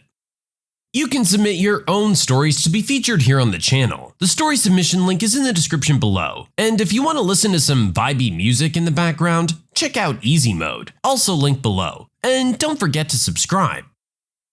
Bridezilla throws a temper tantrum because we won't let her take pictures of her getting her hair done. So I work at a day spa with a full hair salon, and we just opened back up for services due to shutdowns at the beginning of this month. We have strict capacity limits mandated by the government that include not allowing anyone in who doesn't have an appointment. We're currently slammed. Each day we've been booked solid, and hair between 3 stylists is also booked solid until late August, and that's with them opening up for extra days. If we get a cancellation, it fills up same day, sometimes within an hour. So a woman had booked an appointment to get her hair done for her wedding for this past Saturday, and had also booked her sister in to get her hair done as well. She was lucky to get a spot as it is, but there had been a cancellation. She called this past Tuesday, and the conversation is as follows. Hi, thanks for calling X Spa, how may I help you? Hi, I have an appointment for my sister and I to get our hair done for my wedding this Saturday. Yes, I see that here. Okay, I need to cancel my sister's hair. It was well within our 48-hour notice policy, so whatever. But instead, she and a friend are gonna come in at the same time to take pictures of me getting ready. Oh, I'm sorry, but unfortunately we're under strict capacity limits, so anyone who isn't booked for an appointment isn't permitted to come in. As it is, if you were to keep your sister's appointment, which was booked with the same stylist after the bride, you would have to exit the building before she can come in for her appointment. Are you serious? That's ridiculous. Cancel my appointment as well. Yeah, I'm so sorry. Click, she hung up on me. So I canceled the appointment with lots of notes and made sure the rest of the desk staff as well as the owners and the stylist were aware of the situation. I'll admit we all had a bit of a chuckle at her tantrum because we don't think she realized how hard it would be to get an appointment for a Saturday at this late notice. Not to mention when every other salon is under the same rules as us. We thought that was that. The appointment booked up the same day. Fast forward to Thursday and I get a call. Hi, do you have any appointments this Saturday for a bridal updo? I'm so sorry, we're booked solid for Saturday.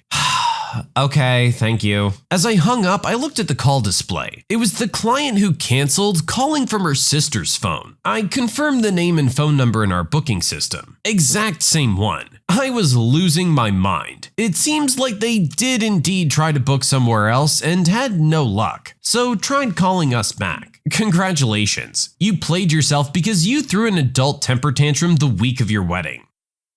When the pandemic was happening, once hairdressers finally reopened, they were absolutely slammed with appointments. It was just one of those things that was the result of everything being closed and everyone now needing the same service at the same time once they reopened. Given that this was for your wedding, maybe you shouldn't have screwed around with it. I get that you want some nice pictures of you getting your hair done, but guess what? We were all making compromises at that point. You have no one to blame here but yourself. You really screwed yourself over.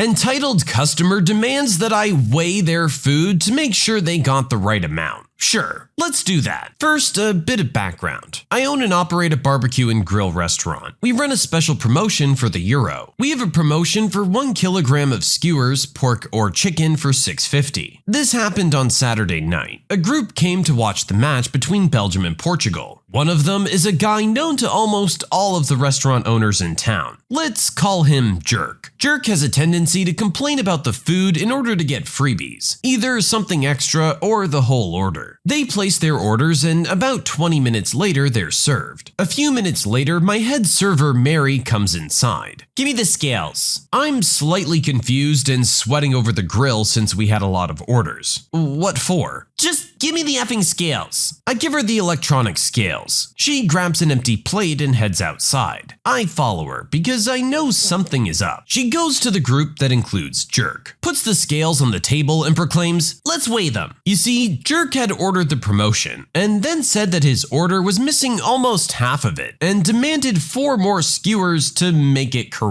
His words. Now, in almost any other place, he would probably be right. Most of them buy their skewers already made and they weigh between 100 and 120 grams, which means that a kilo is usually 10 skewers. But we prepare our skewers in-house, and they're much bigger, between 180 and 220 grams, which is written on the menu. So our kilo is usually 6 of them. So basically, Jerk was demanding almost another kilo of meat for free. Yeah, let's weigh them, and then you can bring what you still owe me. Mary grabs the skewers and a fork and starts removing pieces of meat and placing them on the scales. Initially, Jerk had a very smug smile, but he starts to frown when 3 skewers are emptied and the scale shows more than half a kilo of meat. Finally, with the second piece from the 5th skewer, the scale shows just above a kilo. Mary holds the remaining skewers and smiling smugly says, "It seems you were right about the order not being correct. We put more. I'll take those back to the kitchen," waving the skewers in her hand. "Enjoy your food." Mary returned smiling to the kitchen and put the skewers aside, while Jerk ate his kilo of meat sullenly and the rest of his group left smirking.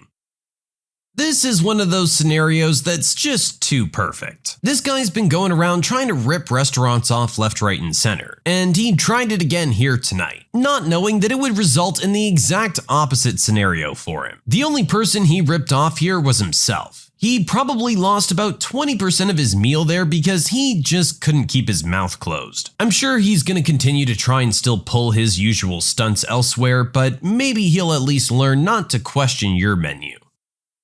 My aunt and cousin spent the week at our house and tried to pick the lock to my room. To start off, I'm going to introduce you to the cast. We have me, Sarah, my twin, Kevin, my service dog, aunt, woman who's dead to me, entitled cousin, who is also dead to me, and uncle, Sarah and I's uncle. My aunt came to spend the week with us while she was in town. As a result, this was by far the worst week of my life so far. My aunt is the type of person who firmly believes that a guest basically owns everything, and the host should do everything in their power to accommodate the guest regardless of any reason. Before anyone asks, no, Aunt didn't go crazy whenever we didn't give her something either she or cousin wanted. She would either huff and mutter under her breath or make it a point that everyone knew how unhappy she was by talking about it loudly on the phone. But cousin, however, would act like we just murdered his firstborn. At first, everything was fine. Uncle explained the extensive ground rules that Aunt and cousin needed to follow, that I was mute and why I needed Kevin, along with how to differentiate between Sarah and I. We dye our hair differently.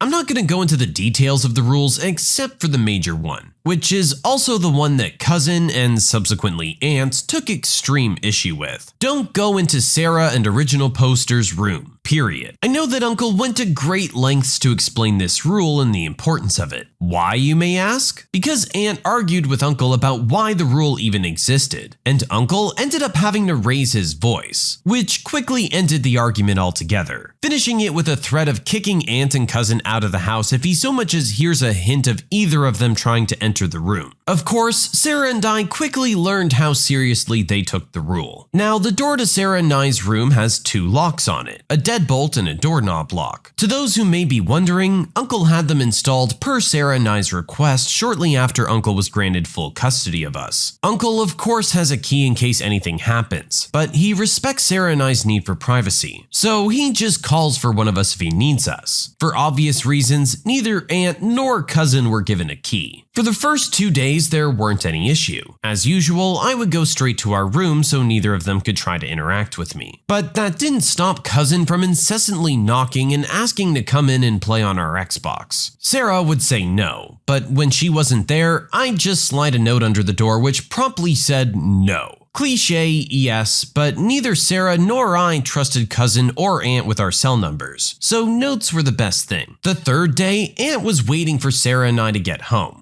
cousin wants to play on your game system. It's an Xbox. So can you please let him in so that he can play? It'll only be for a few hours, and you can sit with him if you want. Sorry, but he's not allowed inside, and neither are you, Aunt. But he's allowed to play on the Wii. It's already hooked up to the TV in the living room. I think the controllers are next to the Wii itself. He thinks the games for it are too childish, and I agree. So will you please let him in so that he can play? You two are working all day anyway, so it won't be a problem. I'd like to point out that the only Wii games we have is the Metroid Prime series and Metroid Other M. For those who haven't played those games, they're far from childish. Sarah pointed that out, but Aunt wasn't having it. To her, games in general were all childish, and we should let him in to play or move the Xbox into the living room. An option that was simply out of the question. Sarah unlocked the door and had to actively block Aunt from trying to step inside while we went into our room. Aunt didn't like this, but when Sarah casually asked if I had texted Uncle that we got home safely, Aunt backed off with a huff. Yes, Aunt made a point not to mention anything whenever Uncle was around. According to Sarah, both Aunt and cousin never talked about our room when he was home. They'd mind their own business or make small talk with Uncle. They eventually stopped trying to talk to Sarah after she yelled at cousin to leave her alone. The next day, Thursday, Uncle and Sarah had to go to the store for something. I forget what. I didn't think much of it and decided to play on the Xbox. Maybe around 4 hours after they left, I heard an odd scratching noise at the door. It wasn't Kevin because he was sitting next to me. I texted Sarah asking if she and Uncle were back yet, but she replied saying that they were still at the store but would be home soon. By then, the doorknob was shaking and I heard Aunt telling cousin to be careful and you can't force the lock. As soon as I heard that, I texted Sarah what was going on. Sarah's response surprised me. Get on that other game you play that says you died a lot and turn the volume all the way up, like the first time you played it. She was talking about Dark Souls 3, and it took me a moment to understand what she meant. Then it clicked. When booting the game up, it shows two companies' logos or game engines or something like that, and then plays loud choir music before showing the menu. Basically, when I first got the game, my ears were ringing for almost 30 minutes, and Uncle was swearing every other word while yelling to turn the volume down. Since then, I have the TV muted and then slowly turn the volume up until it's at a comfortable level that isn't on par with an air raid siren blaring in your house. I wish I could say that the end result of Sarah's proposition was more satisfying, but it wasn't. Right after the loud blaring of dramatic choir music, I managed to catch what I presume was the F word, subsequently followed by a heavy thud, followed by some smaller thuds. I guess the music startled cousin or aunt and they tripped while trying to leave, but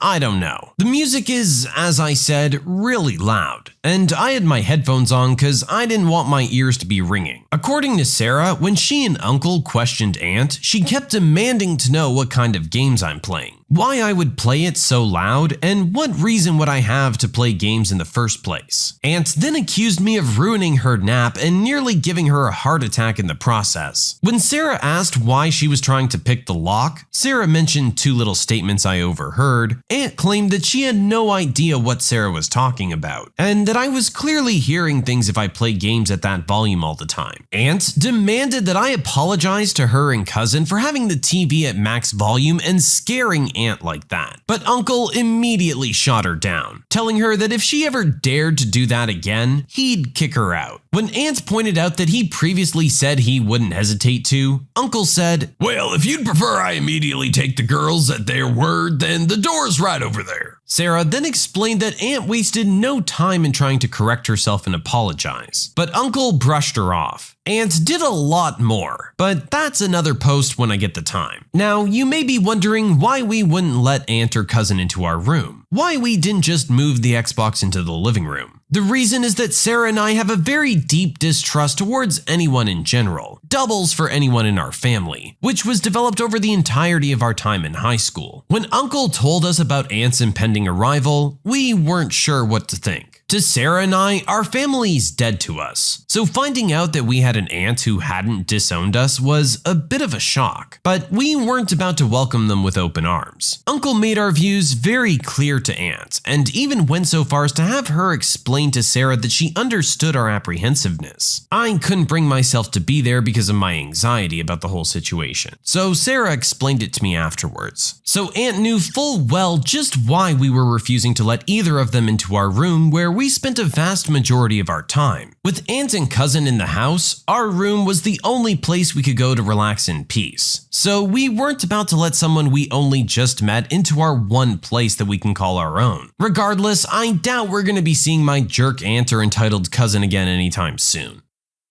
I'm sorry, your uncle made it very clear what the rules were. Regardless of whether they were given context or not, when it's made that clear to you and you can see how aggressively you guys are trying to defend your room, it's obviously pretty important to you that you don't want anyone in there. As a matter of common respect, you should just kind of accept that. I get it, the kid's bored, but you know what? That's not their problem. Find some other way to occupy the kid. The girls want to be left alone. That's their prerogative. Trying to force your way in is just taking it to another level. Any small amount of trust there was is definitely gone now. Karen kicks my dog and slaps me, so I tackle her from behind. Here's what happened. Subscribe to Am I the Jerk on YouTube and hit the bell for notifications.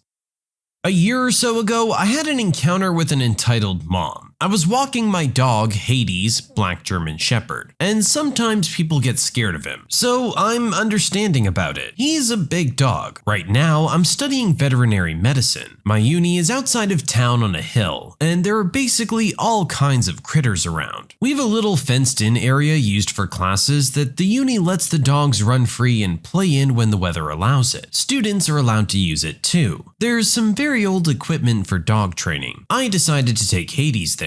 As a rule, only vet and zoology students are allowed there without a dog, so I took him there and ran the course a few times. Then, out of nowhere, a woman that didn't look like a uni student or a teacher came to ask me to leave because I was scaring her kid. They had no pet with them. Hades was the only dog there. I know all the vet and zoology teachers, but didn't recognize her, which meant the rule applied for her. She shouldn't be there, and certainly the kid around 7 or 8 wasn't allowed in. The kid ran to Hades and started pulling on his ears. Now, Hades knows what kids are like. I have a little cousin. I've trained him to just wait for me to stop them or try to back off. Since he was on a leash and the back off option wasn't going to happen, he just looked my way and waited. I stopped the kid and showed him how to pet him. I didn't touch him. At this point, the mother transformed into a demon. "How dare you touch my son, you creep," and things like that. Hades doesn't like when someone's yelling at me. He's a breed that guards. I know he's not going to attack, but he growls. So when the mother started yelling and flailing her arms around, he started growling at her. That made her even angrier. The kid had gone off to play on the hoops for the dogs. I tried to calm her down and then she slapped me. Now, I'm a good boy. My mama taught me manners. I'm not gonna slap the woman back, let alone in front of her kid. I yelled for the uni security. Hades was still growling. She tried to slap me again, which I dodged this time. And deciding that apparently slapping me won't work, she kicked Hades. That jerk kicked my dog. Security, an old grandpa, came, and she attacked him. I knew him. He was the sweetest old man. I saw red. I grabbed the woman and did a hug from behind kind of thing just so she wouldn't be able to move. The kid was crying. The guard was on the ground. The students from the university had heard the noise and came to see and called the police. She tried to frame me, saying the dog was threatening her son and that he should be put down, and that I hit her and touched her son inappropriately. Now, I'm part of the student council. People know me. The teachers know me. I'm not a violent guy. Police were skeptical. I had a handprint on my cheek. Let's just say she's in a lot of trouble. She shouldn't have been there in the first place. She assaulted me and my dog, plus the guard. I pressed charges for the kick. I wouldn't have if it was just the slap, but she kicked my dog. The nerve of some jerks. Yeah, I gotta say, I'm the same way. If you take a swing at me, I'm gonna be pretty ticked. But if you kick my dog, then all bets are off. Our original poster handled this the best way they could. He restrained her from causing any more damage to anyone without getting overly violent. Thankfully, there were some witnesses nearby, and the police had more sense than to just take this woman at her word. My guess is she just thought it was some kind of regular old park and didn't realize she wasn't supposed to be there. But either way, she did nothing but escalate the situation. You can submit your own stories to be featured here on the channel. The story submission link is in the description below, and if you want to listen to some vibey music in the background, check out Easy Mode, also linked below, and don't forget to subscribe. I had my employees call and wake up my boss every 15 minutes. I supervised a glass manufacturing department. One night we had an issue with a thermocouple that controls the temperature of the glass. Because it was creating nuisance alarms, the operator disconnected it and forgot to notify the next of shift to monitor it manually. We lost control of the furnace for a couple of hours and scrapped product. The plant manager came in that morning screaming and ripped the entire staff a new one. We were trying to explain that the thermocouple needed to be fixed, but he instead continued to yell at us, tell us we were idiots, and told us to monitor it and notify him every time it went into an alarm, or else he would fire us. To further reprimand us, he insisted that we call him at home in the evening every time that temperature went into alarm, so he could ensure we were doing our jobs. What he didn't know and what we knew was that the alarm for the broken thermocouple happened about every 15 minutes. My operator was worried and asked me what he should do, since the plant manager was so insistent. I told the operator to wait until after midnight, then call him and inform him every time it happened according to his direct request. The plant manager came into work the next morning very bleary-eyed and sheepishly told us that we didn't have to do that again. The jerk finally listened to us and we got the problem fixed. You know, sometimes you have to make it a problem for management before they actually decide to fix it. They like to say, oh, just deal with it or fix the problem or do whatever you can to avoid saving them money. But as soon as it becomes a problem for them, all of a sudden they snap their fingers and everything gets fixed. It's kind of annoying, but good to know you can fall back on it. I told my sister-in-law no one cares that she's pregnant. First, some backstory. My cousin, 33-year-old female who I'll call Mary, lost her husband, 32-year-old male, and 2 of her 3 children, 3-year-old female and 9-month-old male in a car accident last week. Her and her daughter, 5, are as you would expect. It's just heartbreaking. Well, today was the funeral. My brother's wife, 26, announced her pregnancy the second they arrived at the house this morning. We were like, okay, congratulations, but please keep it on the down low for today. When we arrived at the church, she kept making gagging noises and rubbing her stomach, saying, I, as a mom, can't imagine what she's going through. They have no kids, so people would look at her and she'd tell them she was pregnant. Afterwards, at my aunt's house, my sister-in-law kept making everything about her. Like if someone was in the bathroom, she would loudly say, pregnant lady needs to pee. She literally told my cousin's sister to give her seat, so the lady with the baby could rest her feet. I ignored her until she came to Mary, stuck out her flat belly and said, me and Isaac just found out I was pregnant, and honestly, we're beside ourselves it could happen to us. Mary broke down. I snapped. Like, who says that to the woman who literally just lost 2 babies? I loudly said to my sister-in-law, no one gives a crap that you're pregnant. Look around. It's not just 1, but 2 babies' funerals. Not to mention the love of Mary's life. Like, I knew you were an attention seeker, but for God's sake, you took the test 4 days ago. Just leave. And left she did, in tears. And my brother called me a fat, bitter jerk. I've gotten phone calls from my brother and sister-in-law's family calling me every name in the book because I made a pregnant woman cry. If I'm being honest though, Mary and my aunt thanked me because it was all making her upset. I just feel bad about making a scene. Yeah, I'm sorry. Time and a place. That's great that you're happy and you want to tell everyone, and this is a big family gathering, but you gotta read the room. It's just completely inappropriate, especially bringing it up to the mother herself. I'm sure she'll be more than happy for you after some time has passed. A lot of people don't even announce it this early. To go ahead and do it at 2 children's funerals is beyond inappropriate.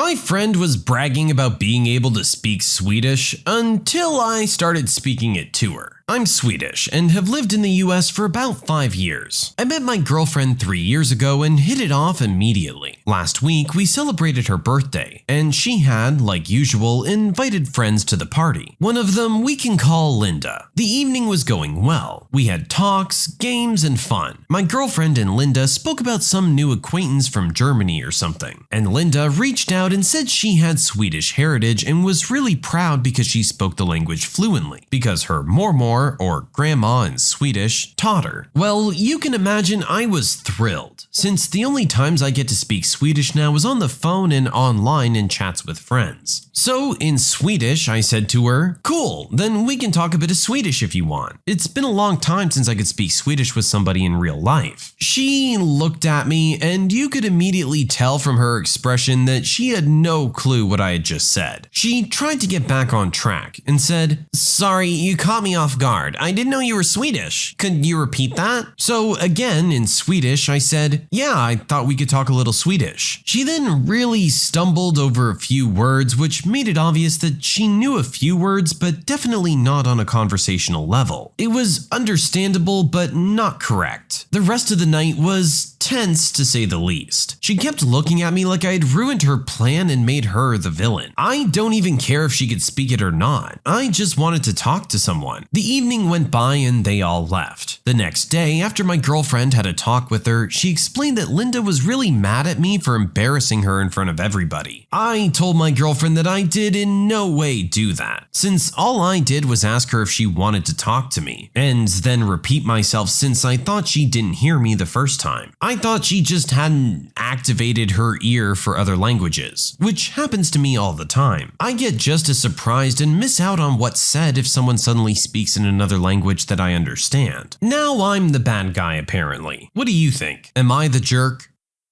I mean, it's not like you knew she was lying. She said something and you got really excited about it and tried to join in. You're not a jerk because she threw herself under the bus. Who knows how long she's been telling that lie for, but eventually she's gonna get called out on it. At some point, one day, you're gonna run into someone else who speaks Swedish and actually speaks it. Maybe she should just be happy it was with you and not someone who's gonna rub her nose in it.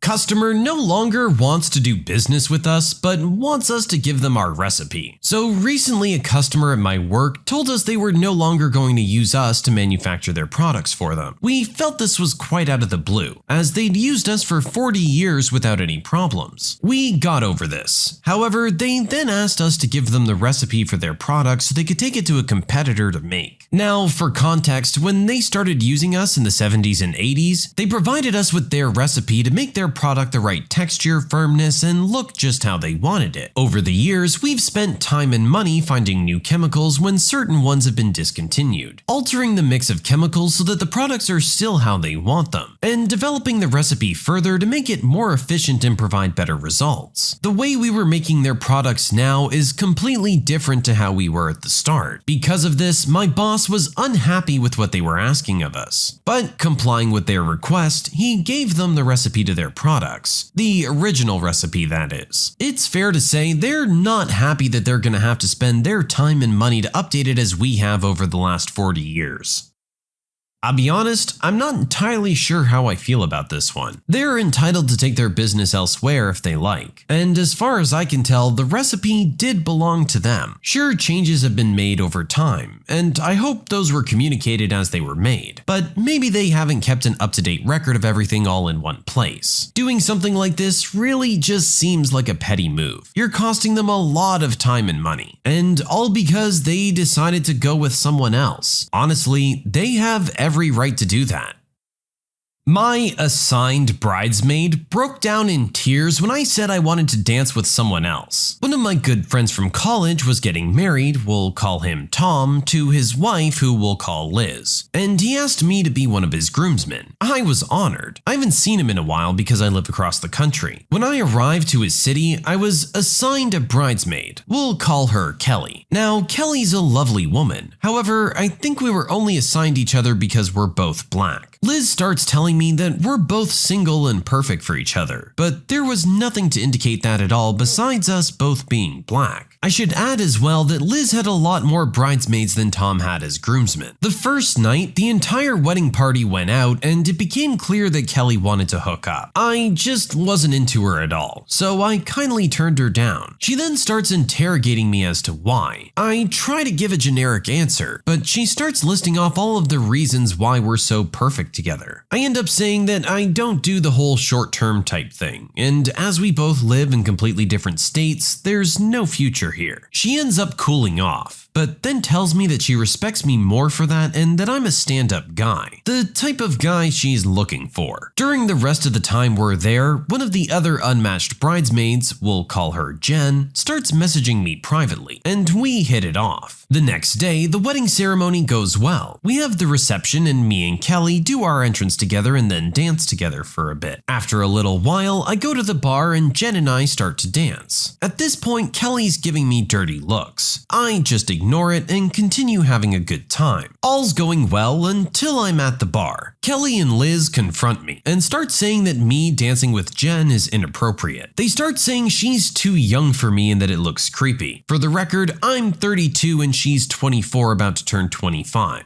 So I'm like, oh, it's okay, me and Jen are just friends. Liz at this point is angry with me and starts saying that Jen is in college, she's doing her master's, and that this is her wedding and she doesn't want to see that. Then Kelly starts saying that I must have a fetish for white women. At this point I realize there's no logical argument I can make. I tell Kelly and Liz that I really enjoyed the wedding, but I need to go to bed early for my flight the next day. I leave and go up to my hotel. 15 minutes later, Jen leaves early. 5 minutes after Jen came up, we both get kicked out of the wedding party chat. I later found out from Tom that Kelly was crying her eyes out and that it messed up the night for Liz as well. He told me that he isn't mad at me because he told Liz from the start that Kelly isn't going to be my type, but instead Liz really wanted to set Kelly up. At this point, I feel terrible that I made it so Liz wasn't able to enjoy her special night. As for Kelly, I just wish she got the meaning of the word no.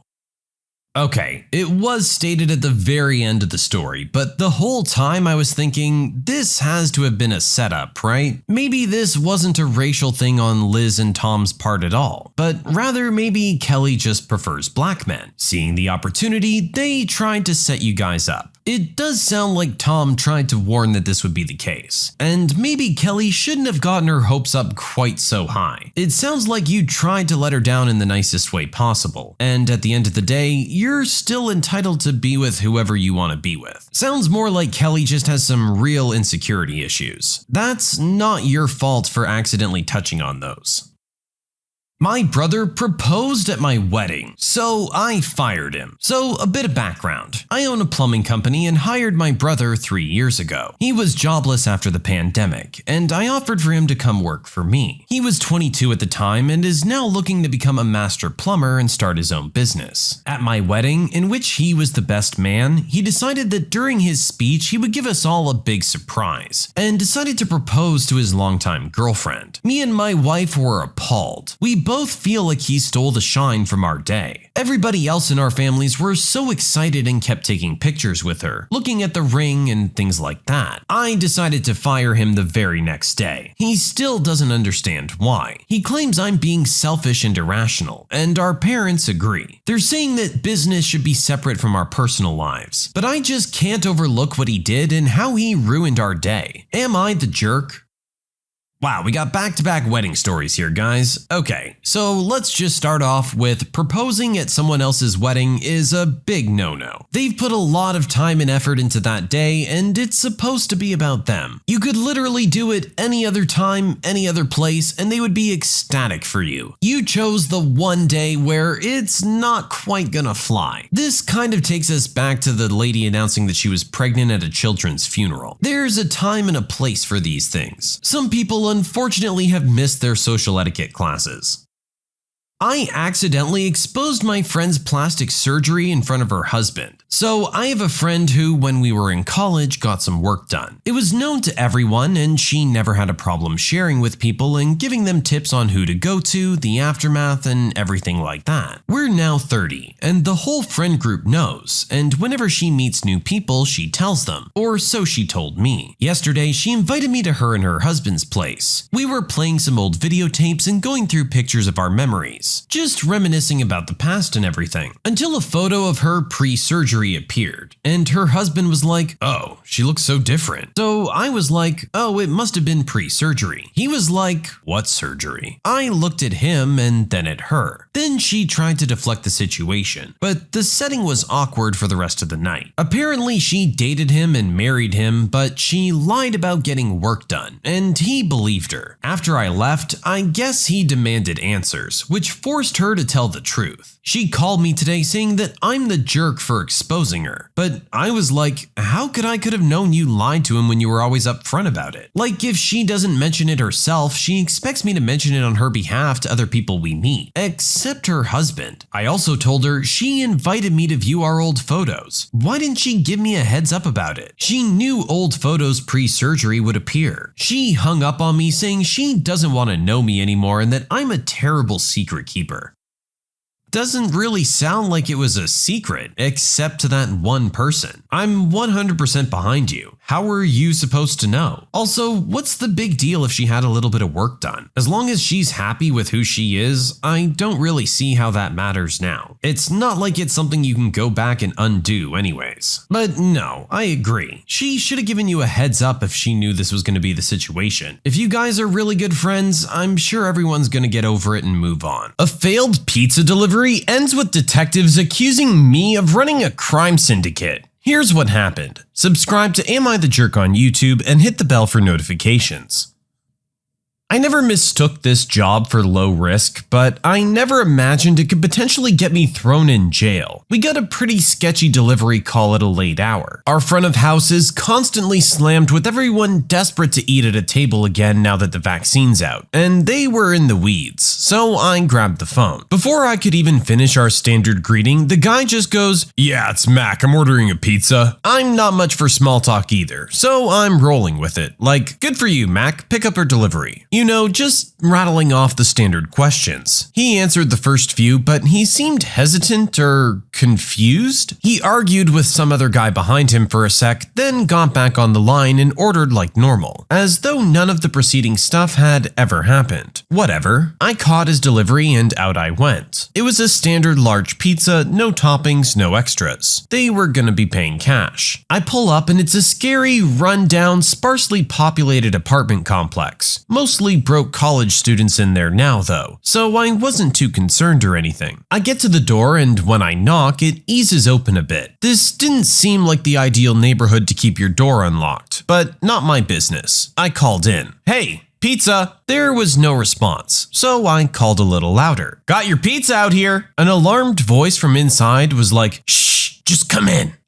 No. I get that request weirdly a lot. Like everyone from sketchy apartment bros to suburban soccer moms, asking me to bring the pizza to the dinner table because they're busy. Some people even pulled this during the pandemic, but it's a long-standing company policy and a pretty good one that entering the house for any reason whatsoever is a hard no. So I said back, "Can't do that, but I can leave it out here if you don't want to come to the door. Just need payment first." There was a silence followed by some shuffling and then the door shut and locked. And the guy was like, "What do you mean payment first? That's not what we agreed on." Through the closed door, I was standing there wondering if this was the first pizza this man had ever ordered in his life, because payment first is basically implied, right? But I'm not looking for any confrontations or trying to be a jerk, so I tell him, "Yeah, it's our store policy, payment is first." And he erupts screaming, "That's not what Mario and I discussed." So then I thought maybe he's trying to pull some kind of a scam on us, because nobody at our store is named Mario and I'm the one who took his order, so I know what was discussed. I decided if they weren't going to pay, I'd made a reasonable attempt to deliver and I could safely head out now. As I'm preparing to do so, another guy, looking back now I realize he didn't even have a box, walks very confidently up to the door, pounds on it like a heavy bag, and grunts, "Pizza's here." I didn't know if this dude in the apartment had ordered 2 identical pizzas from different shops, or if our pizza had taken long enough that he thought we weren't coming and called someone else over, or if maybe I had the wrong apartment or something. But it was weird enough that I decided to just go, especially because pizza guy number 2 was looking at me with a real intense stare, way more malice than I'd ever be able to muster on behalf of defending the turf of our joint's pies. He said something like, "Can I help you?" or "Wrong apartment," or something along the lines of a cordial "get the heck away." But I was already on my way out and didn't really process it. I went back to the shop and told the story to the chef. We laughed and guessed at what it could have been to drive this man to order 2 pizzas at once. I didn't think about it again for several weeks. Those several weeks later, I was in the shop and a couple cops walk in. Not in uniform, but they had badges. They asked me if I'd been at such and such apartment complex on such and such day, and I was like, that was weeks ago, I have no idea where I was. So they were all like, "Well, in that case, you wouldn't mind coming down to talk to us about what you do remember." But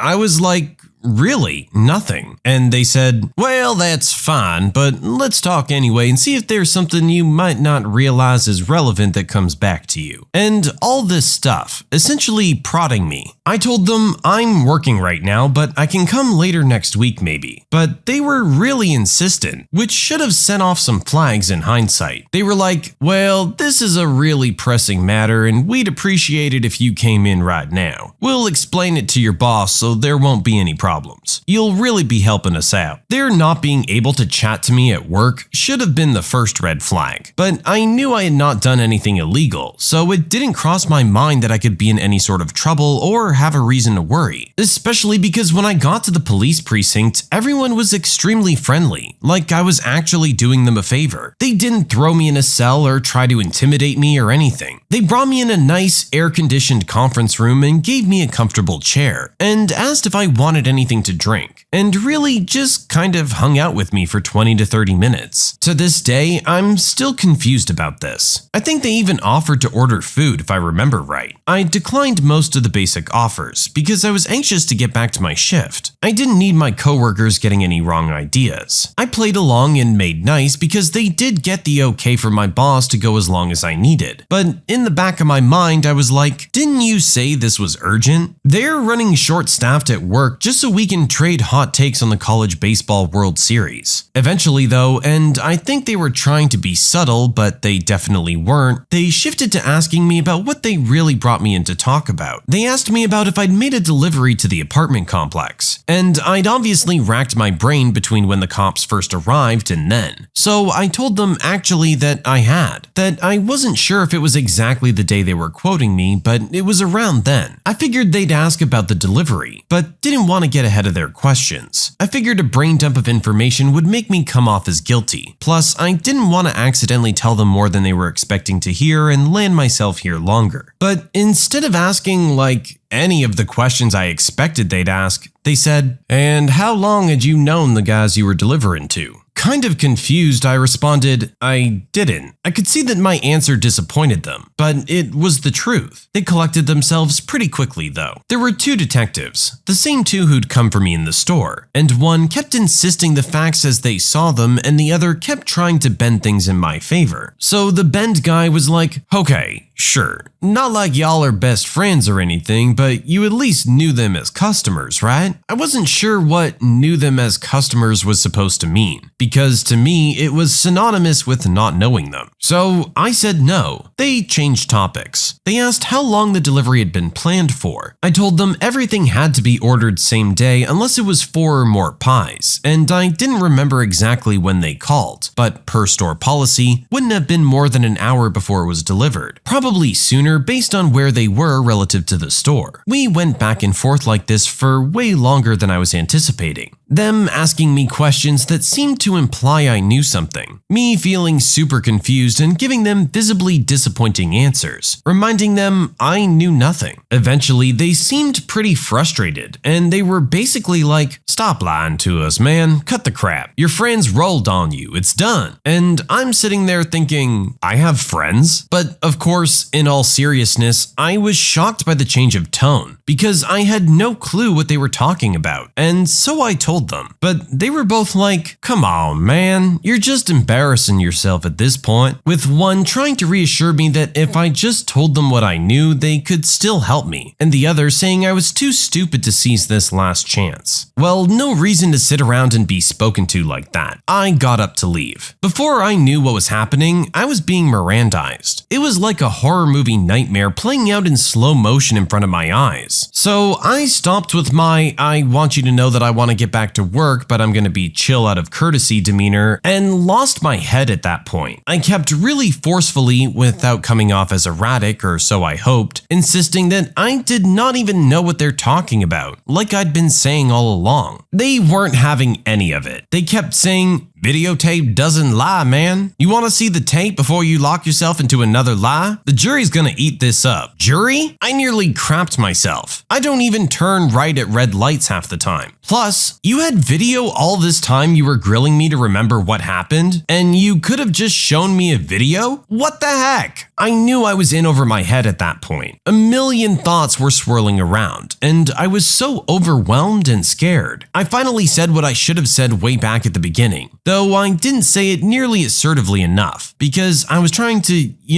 act innocent, not seem guilty and make things worse than they'd somehow already become. I was like, "Shouldn't I be talking to a lawyer?" And they said, "Do you want to talk to a lawyer? Did you do something that would necessitate the aid of an attorney?" And the other guy's like, "If you want a lawyer, we'll get you one, but I have to say that does not look good on you." And I shouldn't have believed him, as my dad is now drilled into my brain. You never talk to the police, only your lawyer does. But at the time I thought, yeah, I guess asking for a lawyer does make it seem like I did something. Then they showed me enhanced frames of the video and timestamps, and they're saying all this stuff. It was really a blur at that point, but one thing in particular stood out. They said something that they'd already said a time or two before, but it hadn't totally sunk in until then. They alleged, "Your buddies thought this would be some quick money. They thought it'd be real slick to order a pizza instead of just calling and saying bring the stuff." At this point, it had been established that they thought I'd transported some large sum of ill-gotten cash into this apartment, and that we wouldn't be suspicious or we wouldn't follow up. I know you're a good guy. You didn't know what you were getting yourself into, but if you're not honest with us, we can't help you. I had told them repeatedly about the other guy who'd showed up to supposedly deliver a pizza. I even pointed him out on the footage. Unfortunately, the cameras didn't have audio, so they couldn't hear me arguing with the people in the apartment over a few measly bucks. Or more importantly, hear this other guy say pizza. Because the other guy didn't have a pizza box and I did, they didn't believe me that I wasn't the pizza part of this operation. To recap, apparently what they'd uncovered from the real criminals is that they were meant to take receipt of some money. The guys inside the apartment were told something like, "That afternoon you'll get a pizza," to try and prevent anyone from saying anything incriminating on paper. These dumb jerks in the apartment did not understand the instructions and actually ordered a real pizza instead of just waiting for their cash delivery to show up. I'm pretty certain all that arguing I'd heard on the phone was one of the other criminals asking something to the effect of, "Are you sure you're supposed to order an actual pizza?" Because what else would they have been arguing about right then? So once I connected all the dots, it was a matter of proving my pizza delivery was legitimate. They tried to get a record of the delivery when they talked to my boss, but we're a small shop. We only keep tickets through the end of the week, and we just sign a piece of paper confirming our tip amount every night. These guys wouldn't have factored in since they didn't pay. I didn't have anyone but the criminals to corroborate my story, and there was nothing in it for them to exonerate me, or they would have done it by now. But then I remembered. The chef! I told him all about this delivery. I begged the cops to talk to him and reminded them that I'd followed them right out of the store before I'd known what this was about, so they could trust he was totally untainted. Sure enough, he recounted it exactly as I'd told him, and told the police. The stories matched near identically. The cops went through our phone logs, but these guys had called in their order from a burner, so that was of no help. I figured the chef would be enough, but after I'd been in the precinct for nearly 8 hours total, they said they were going to go ahead and hold me until they could verify I didn't go with a decoy pizza and somehow give them money another way, or until they found the real delivery guy. They never would though, because they didn't believe me that he was the other guy outside of the apartment on the video without a box. I don't know if he had the cash taped to him or what, but the cops were convinced it couldn't be him because he didn't have a bag, box, or something to hold the money. Finally realizing this was not a misunderstanding that was going to go away, all these years of watching Law and Order kicked in, and I asked for my phone call. I got my dad on the line, and he of course said don't say another word, and showed up with an attorney who had me out within an hour of his arrival. I was formally cleared of all involvement the next day, barely got an apology. None of this will show up on my record or anything, but still, you'd think they'd be a little more remorseful about what they put me through. My boss gave me a couple paid days off, having seen how serious it all was with questioning the chef and searching the phone logs and everything. I think he was just glad I wasn't an embezzler or serial murderer or otherwise a criminal, because for the longest time, all they would tell him is I was involved in a situation and they needed information. So yeah, tread lightly. Don't be like me and make this your whole career delivering pizzas to jerks.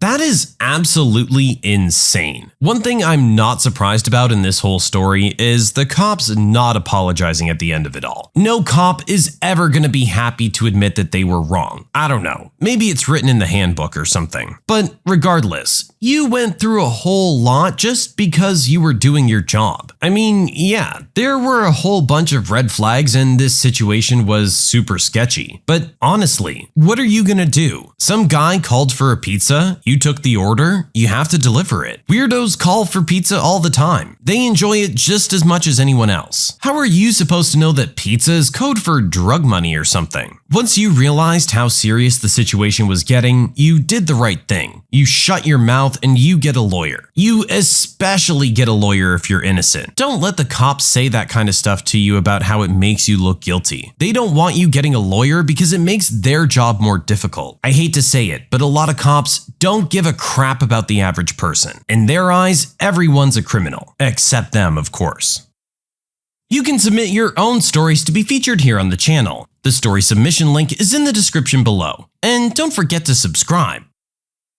Entitled Dad Bullies Innocent Cashier, so I dealt with it in a way that I'm pretty proud of. Right now, I'm feeling pretty proud of myself for doing something wild. This last weekend, my wife and I decided to visit her family. They live in a much larger city than we do, and we go now and again to break up the monotony. On Saturday, my wife and her sister wanted to go shopping at one of the larger malls in the area. Not wanting to do nothing alone, I tagged along. At some point, while listening to their girl talk, I decided to grab a bite. So I told my wife and headed to the food court. At this point, the lunch rush was still going on, so the place was fairly packed. I decided on Chinese food, a place I had been to before, so I trusted that the food was good. So I got in line to wait like anyone else. This particular restaurant was pretty simple. It had 4 cashier lanes and grills behind it where you could watch the cooks make your order while you wait. But being a Chinese place, it took longer than the typical fast food place, so the lines were moving slowly. While waiting, my phone died. I simply forgot to charge it earlier. So I started people watching the crowd to avoid getting bored. Nothing out of the ordinary. Until I noticed Entitled Dad with 2 boys a little bit ahead of me in the line next to me. The 2 boys, maybe around 11 and 9, must have been getting impatient because they would periodically start to screw around or bug Entitled Dad, occasionally pushing each other around or asking when they would have food. Entitled Dad looked like he was growing more agitated by the minute. Every time he had to turn to deal with these 2, his face grew redder and redder. Understand, dear listener, that this was a busy, loud area, and they weren't being super loud, so they didn't really attract attention yet. I did, however, have to turn away now and again to avoid being noticed, though. The trouble started when Entitled Dad finally reached his turn. The girl politely did the usual and asked him for his order, but instead of just ordering, Entitled Dad started to complain, mainly about how long he and the 2 boys were in line for. She did her best to be polite, but he just kept going for a few minutes. By this time, the gentleman behind the trio was getting annoyed and noticed noticed me and gestured to entitled dad with the "you gotta be kidding me" look. So I just responded with a shrug. As far as I knew, he wasn't wrong. If entitled dad was in such a hurry, why not just get your food and be done with it? Eventually, the girl at the register was able to get the order. I was now second in place in my line and right next to the two kids by this point. I could hear the angry entitled dad go into a tirade about the performance of the restaurant and insist that if it wasn't for his kids wanting it, they would have gone to a better place. About how said Japanese place was better, but because it was currently closed, they had to suffer through this. Entitled dad even started to insult the poor girl behind the counter. The gentleman behind entitled dad and the two boys tried to tell entitled dad off, telling him they were just doing their best. But entitled dad shot back with the typical "I'm a paying customer, I can do what I want" excuse, and kept going. The girl was obviously growing upset as entitled dad was bullying her, and I could see tears start to form in her eyes. Entitled dad just wouldn't give her a break. The gentleman behind the trio was also looking like he was getting ready to throw punches. At this moment, I thought that I really wanted to do something, but I didn't want to get into a fight, even if I had backup or ended up being the backup for someone else. That's when I noticed it. Entitled dad was wearing cargo shorts, the kind that never seemed to fit right. I thought for a second and found an alternative idea. I found myself just reacting, and the whole thing took only a few seconds. I stepped forward in between entitled dad and the two kids, grabbed both loops of the seat of his pants, and yanked as hard as I could. Without stopping, I immediately ran for it. I had to push through a lady in the last line, but I made it. I heard a lot of screaming behind me, but not wanting to get pummeled by an angry entitled dad, I didn't even look back. I ran to the other side of the mall where my wife was still shopping with her sister. I knew my wife well enough to predict what stores they would be in. I felt safe enough in a girl's clothing store next to my wife. So after I caught my breath, I just started laughing. My wife gave me a "what the heck" look, and I just told her I'd tell her later. I didn't want to spoil their shopping, so I spent the rest of the time keeping an eye out for an angry entitled dad. I did spot them at one point, now with a blonde lady and a little girl in tow, but that was it. I was lucky enough to avoid them. When we decided to go eat, the lunch rush was pretty much over and I just had to know. I went back to the Chinese place and luckily the young girl was still there, so I purposely waited behind an extra person for a chance to talk. When I got the chance, I asked her what happened to entitled dad. She told me that someone yanked his pants down mid-tirade. The guy who did the deed took off, but entitled dad couldn't catch him because the gentleman behind entitled dad took the opportunity to push him flat on his butt. The gentleman just insisted that he was trying to catch the culprit and missed. Then entitled dad, being the official center of attention, just grumbled for the rest of the time. He got his food, paid, and sat down on the opposite side of the food court somewhere. I wanted to laugh, but just in case, I never told her it was me who did the pantsing, even though I really wanted to. So I just took my order and joined my wife and her sister for lunch. I told my wife later and we had a laugh. She scolded me for pulling such a stunt, but was proud of me for finding such a funny method for helping the cashier. I think I just found the best new way to deal with jerks. Karen tries to scam me at my garage sale, so I end up giving away the things she wants. Here's what happened. Subscribe to Am I the Jerk on YouTube and hit the bell for notifications.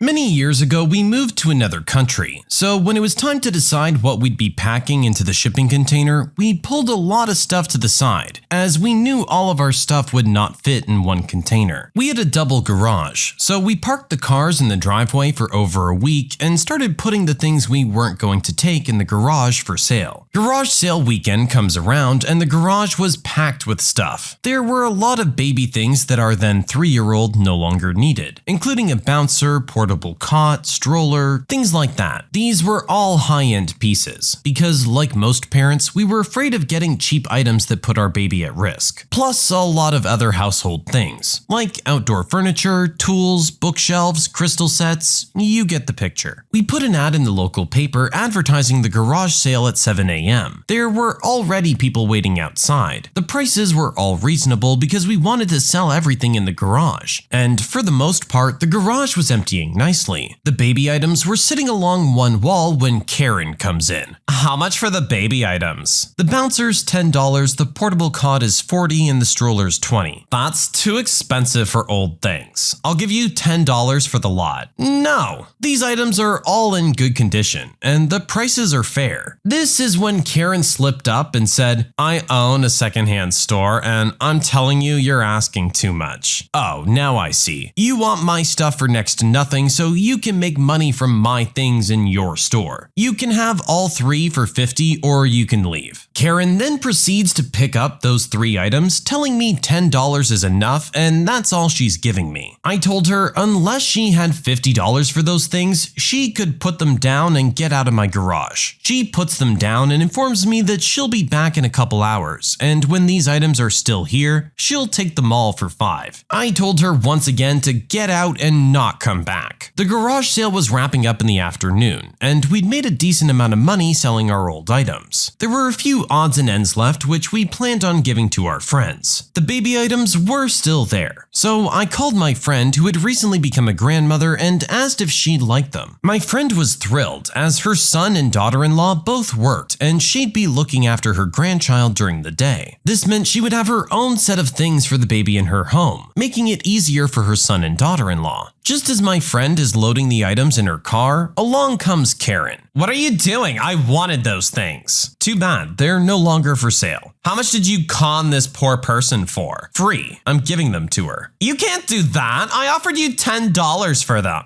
Actually, I can. They're still mine and I can smash them to pieces or give them away. You'd rather give them away than make $10? I wanted them first. You know the rules of selling. First is first served. There's also a thing called paying a fair price, and you refused my price. See ya. I waved goodbye to my friend, and as Karen started to follow me into the garage to see what else was left, I hit the remote to close the door. In the end, my friend wanted to thank us for giving her these baby items. So once our house was all packed up, she invited us over for dinner a few times so we wouldn't have to eat takeout every night. As far as I was concerned, that was a beautiful trade-off. The look on Karen's face was just a bonus.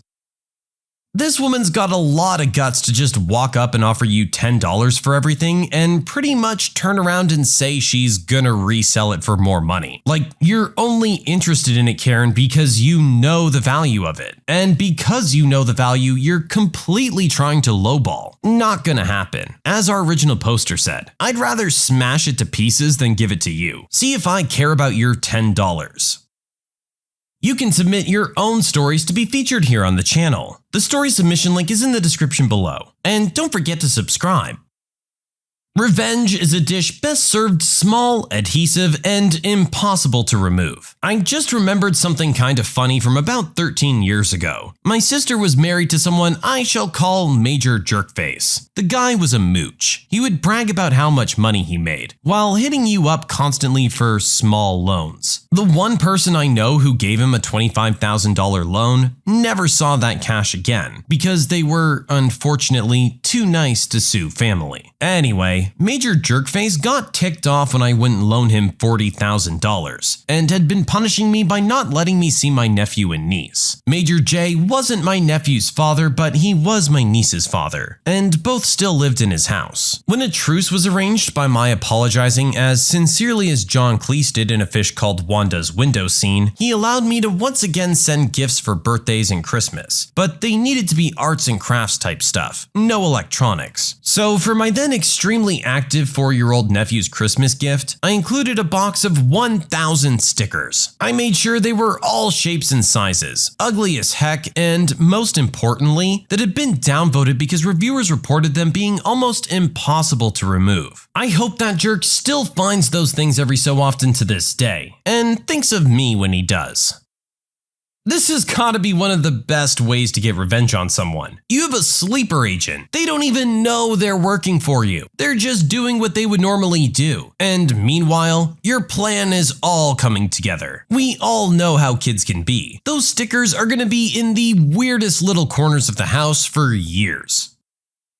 I told my adopted cousin that she's the reason my husband and I have reconsidered adoption. I, 33-year-old female, have had fertility issues for the past couple of years with my husband, 35-year-old male. We went through with consultations, and while we had very promising results for treatment, the cost did give us pause. It wasn't that we couldn't afford it, we just weren't at the point yet where we were willing to pay. I discussed it with my husband, and we were both fine with the idea of adopting. My cousin Tiffany, 25-year-old female, is adopted, and she supported our choice in looking into it. However, this was a couple of years back, and during that time, Tiffany was reunited with her birth parents, and she's been acting pretty hurtful to my aunt and uncle since then. She keeps making posts about how happy she is to know where she comes from, and is happy about being reunited with her real family. She even talked about having her birth father walk her down the aisle as a chance to make up for lost time. Obviously, my uncle was very hurt about this, but when he voiced it, Tiffany got defensive. She called my uncle selfish, how this was about her, and that he knew what he signed up for when raising someone else's kid. Before the pandemic, Tiffany moved closer to where her biological mother lived, so they could make up for lost time. She kept making post after post about all the fun she was having meeting relatives, and how she called and video chatted with each of her biological parents multiple times a week. Meanwhile, she barely texted back my uncle and aunt once a month. I could tell how heartbroken my aunt and uncle were, but tried to give Tiffany her space, and the few times they said anything, she accused them of being selfish and unsupportive. I think the biggest thing that broke them was when Tiffany promised to come by for my aunt's birthday, and was even given the money to travel to them, but then never showed up. She literally called the day before to say that her biological mom had an emergency, so she wasn't going to make it, but notably didn't give back the money. I am completely disgusted by Tiffany's behavior, and while I haven't completely ruled out adoption entirely, I did want to give medical assisted conception a try. My husband supported this, and we're now currently expecting. After we made our announcement, Tiffany messaged me asking why I would spend thousands on creating a child when I could have helped one who already existed. I tried to play it off, but Tiffany kept pressing and calling me a bad person when there are so many children who desperately need a home and overpopulation. It got to the point where she was ticking me off, and I just came clean and said that her behavior towards the people who loved and raised her was the reason. Tiffany got really upset, but I didn't care. However, her parents are now starting to say that I was wrong. So, am I the jerk? No, not a jerk at all. Someone had to say it to this kid. That's great that you've established a relationship with your birth parents, but you can't forget about the people who acted as your mother and father all of your childhood. They loved you and supported you and gave you everything you needed. Your birth parents just biologically conceived you. They didn't do any of the actual mothering or fathering. Your adoptive parents are much more entitled to that title than your birth parents ever were. I can only imagine how hurt he is that he doesn't get to walk her down the aisle. Of course, with her behaving like this, maybe he doesn't even want to be at the wedding. It just goes to show that everything gets taken for granted eventually.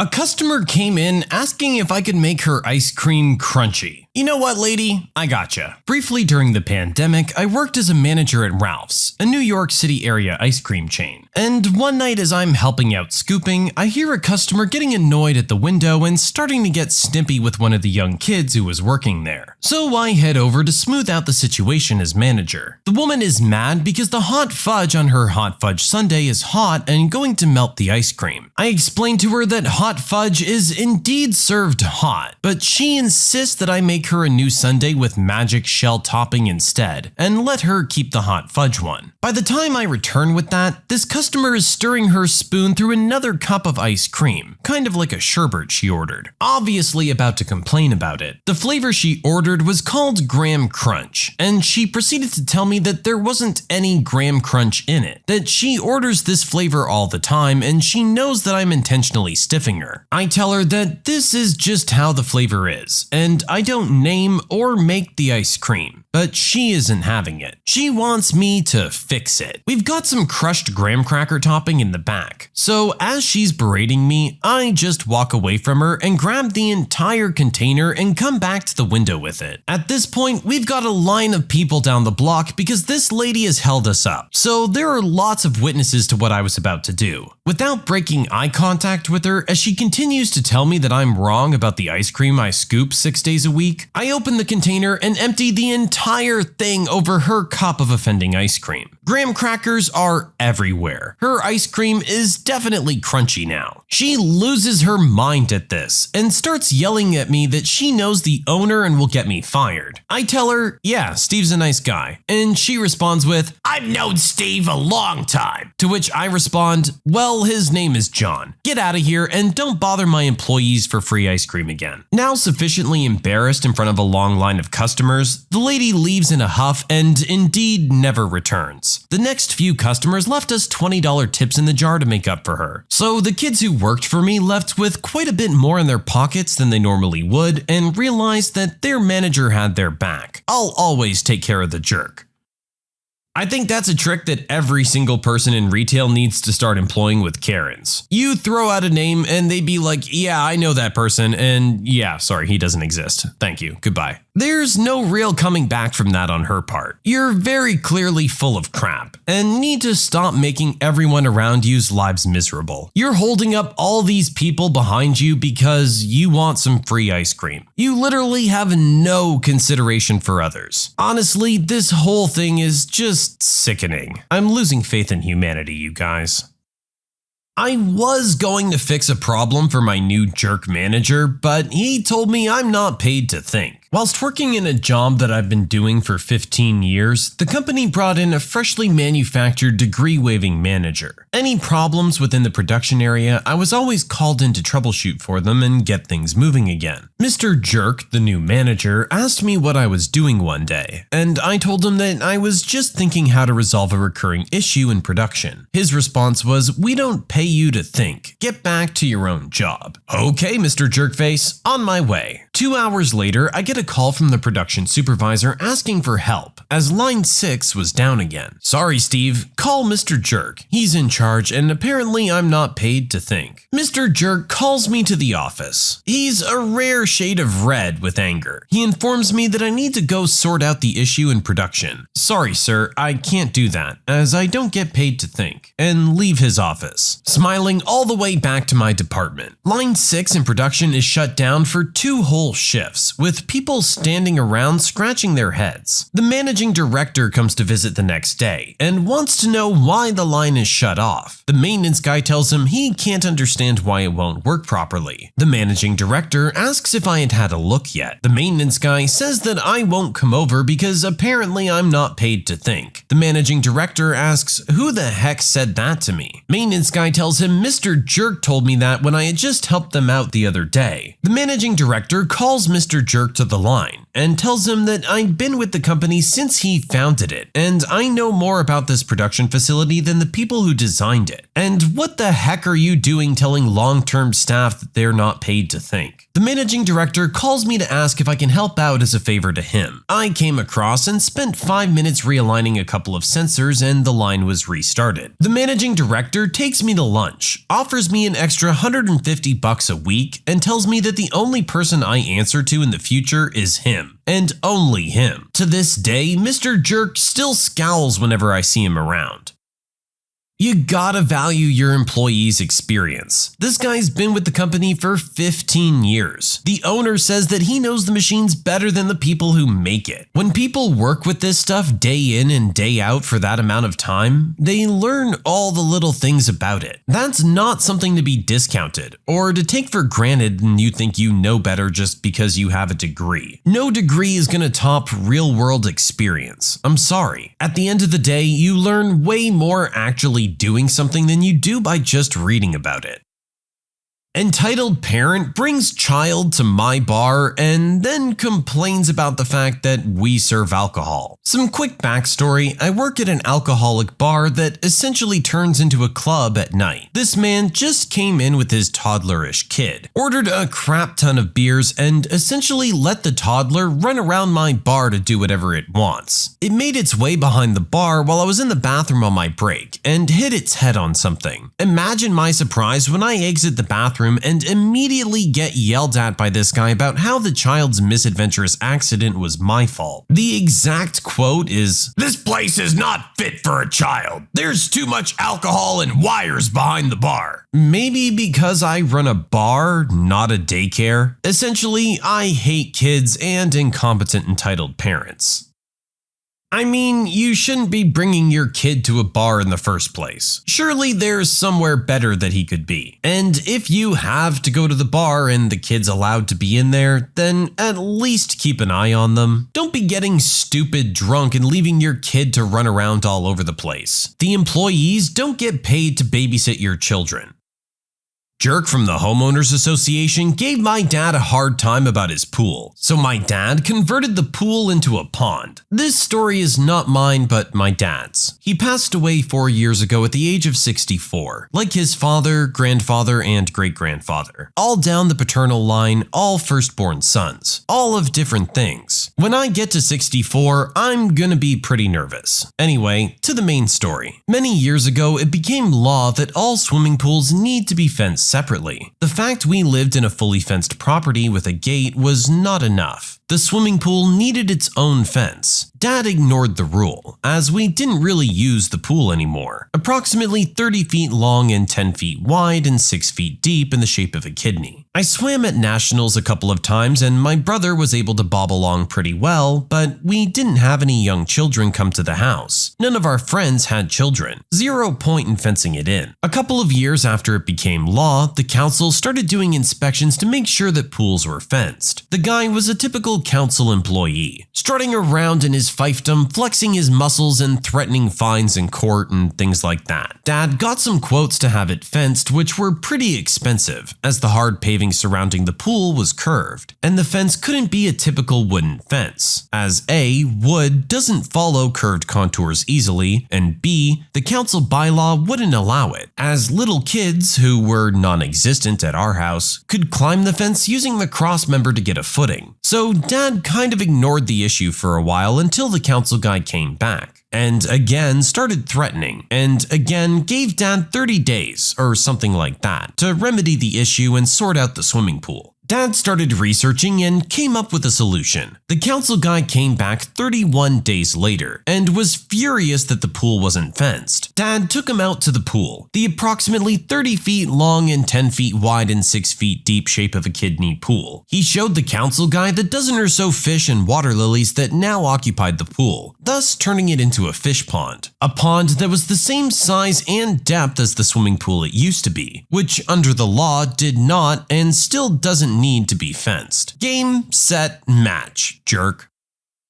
I totally get where you're coming from that this is a headache, but at the end of the day, there could just be kids in your neighborhood that jump into the backyard and hop in the pool. It does happen. There are always going to be some kids who are willing to try and pull a stunt like that. I feel like maybe that's more what the fence is supposed to be for, but I understand that it's an expensive and unnecessary cost on your end. It sucks to just have to get slammed with that and deal with it. Thankfully, your dad was thinking outside the box, and you know what? It actually completely works out. You want to get petty over technicalities? We can get petty over technicalities.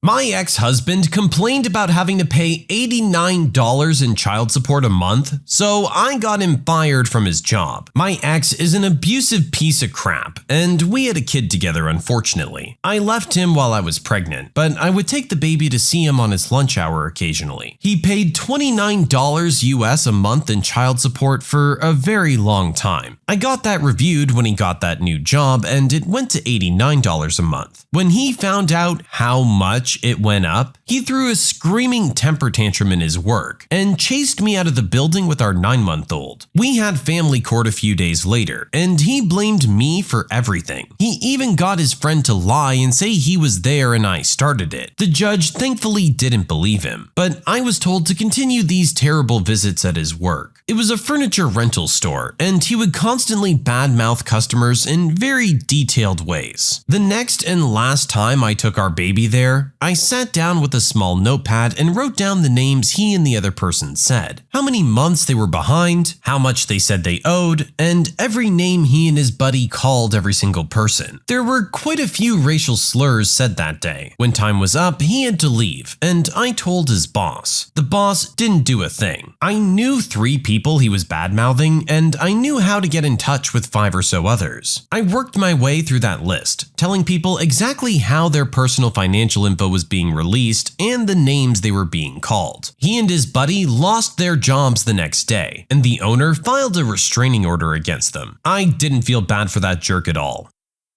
Yeah, I wouldn't feel bad either. $89 a month is absolutely nothing. If he's gonna complain about that, then I don't know what to tell you. Clearly that job wasn't doing much for him in the first place. Who gives a crap if he got fired? He sounds like a crappy, toxic person anyway. At least you made the right call about getting out of the relationship with him while you could. My manager made me use her employee ID so she could take all the credit for my work. So I exposed her to get her fired. Here's what happened. Subscribe to Am I the Jerk on YouTube and hit the bell for notifications.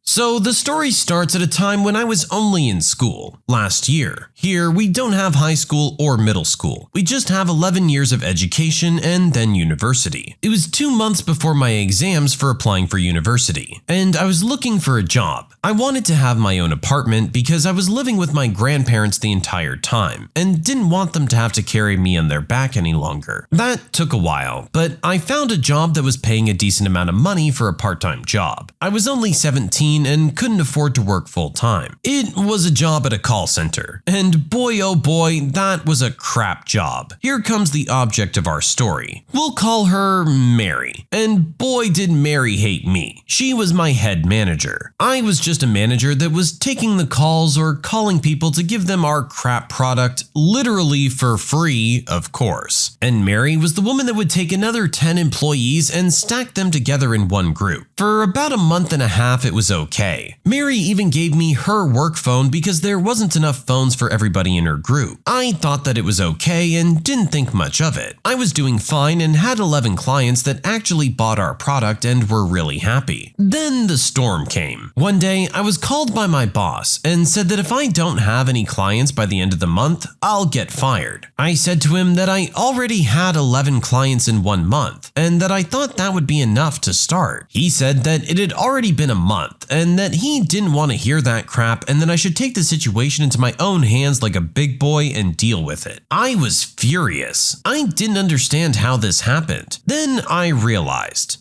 something was off, and I asked my friend to play a role in my plan. I wasn't positive that M did something to me, so I wanted to be sure. The plan was easy. I call my friend and he pretends to be a customer. Then I take a record of everything and see how this unfolds. Come to find out, this woman had been screwing me over the entire time. As it turns out, there were more than enough phones for everybody. What I didn't know was that every phone had the ID of the worker in it. So every call I gave and every client I had was on her account. Why wasn't I fired yet? Easy. She was doing some calling from a phone with my ID every day. Something had to be done. I laid out the plan. 5 friends of mine would pretend to be clients and attest that I had spoken to them and they were mine, even though I've been using Mary's phone. Now, remember how Mary called from my phone now and then? Every time she called from the work phone, my phone, in my site, I got out of there as quickly as possible so that I could call her out for pretending to be me and stealing my clients. Finally, Judgment Day came. Everything was set up and I was ready to screw her over. 2 security cameras with videotapes and 15 papers with my client calls and text was on our boss's table. Mary's face was beet red when she was asked into the boss's office. She put up a fuss, but good old boss told her the exact same thing that I had heard from him. He's not taking her crap. She was fired, but promised me that one day she'll screw me over. That's right, there's a second part of this story. It'll be short, so stay with me. I stayed with this job for 2 more months and got a better full-time job as I had turned 18. I was already in university, but for my shame, through my parents, as my grandmother taught there, though I was trying my best to be a good student. One day I walked into the office of my grandmother, and who do you think I see working as my grandma's phone assistant? That's right, good old Mary. Her look was like, oh yes, I found a way to screw you over. But little did she know that I was the grandkid of her boss. And when I kissed my grandma on her cheek, her face said everything. Next day, she got fired. This wasn't planned ahead of time. I just told my grandma my story with her. And to this day, I don't feel bad for that jerk.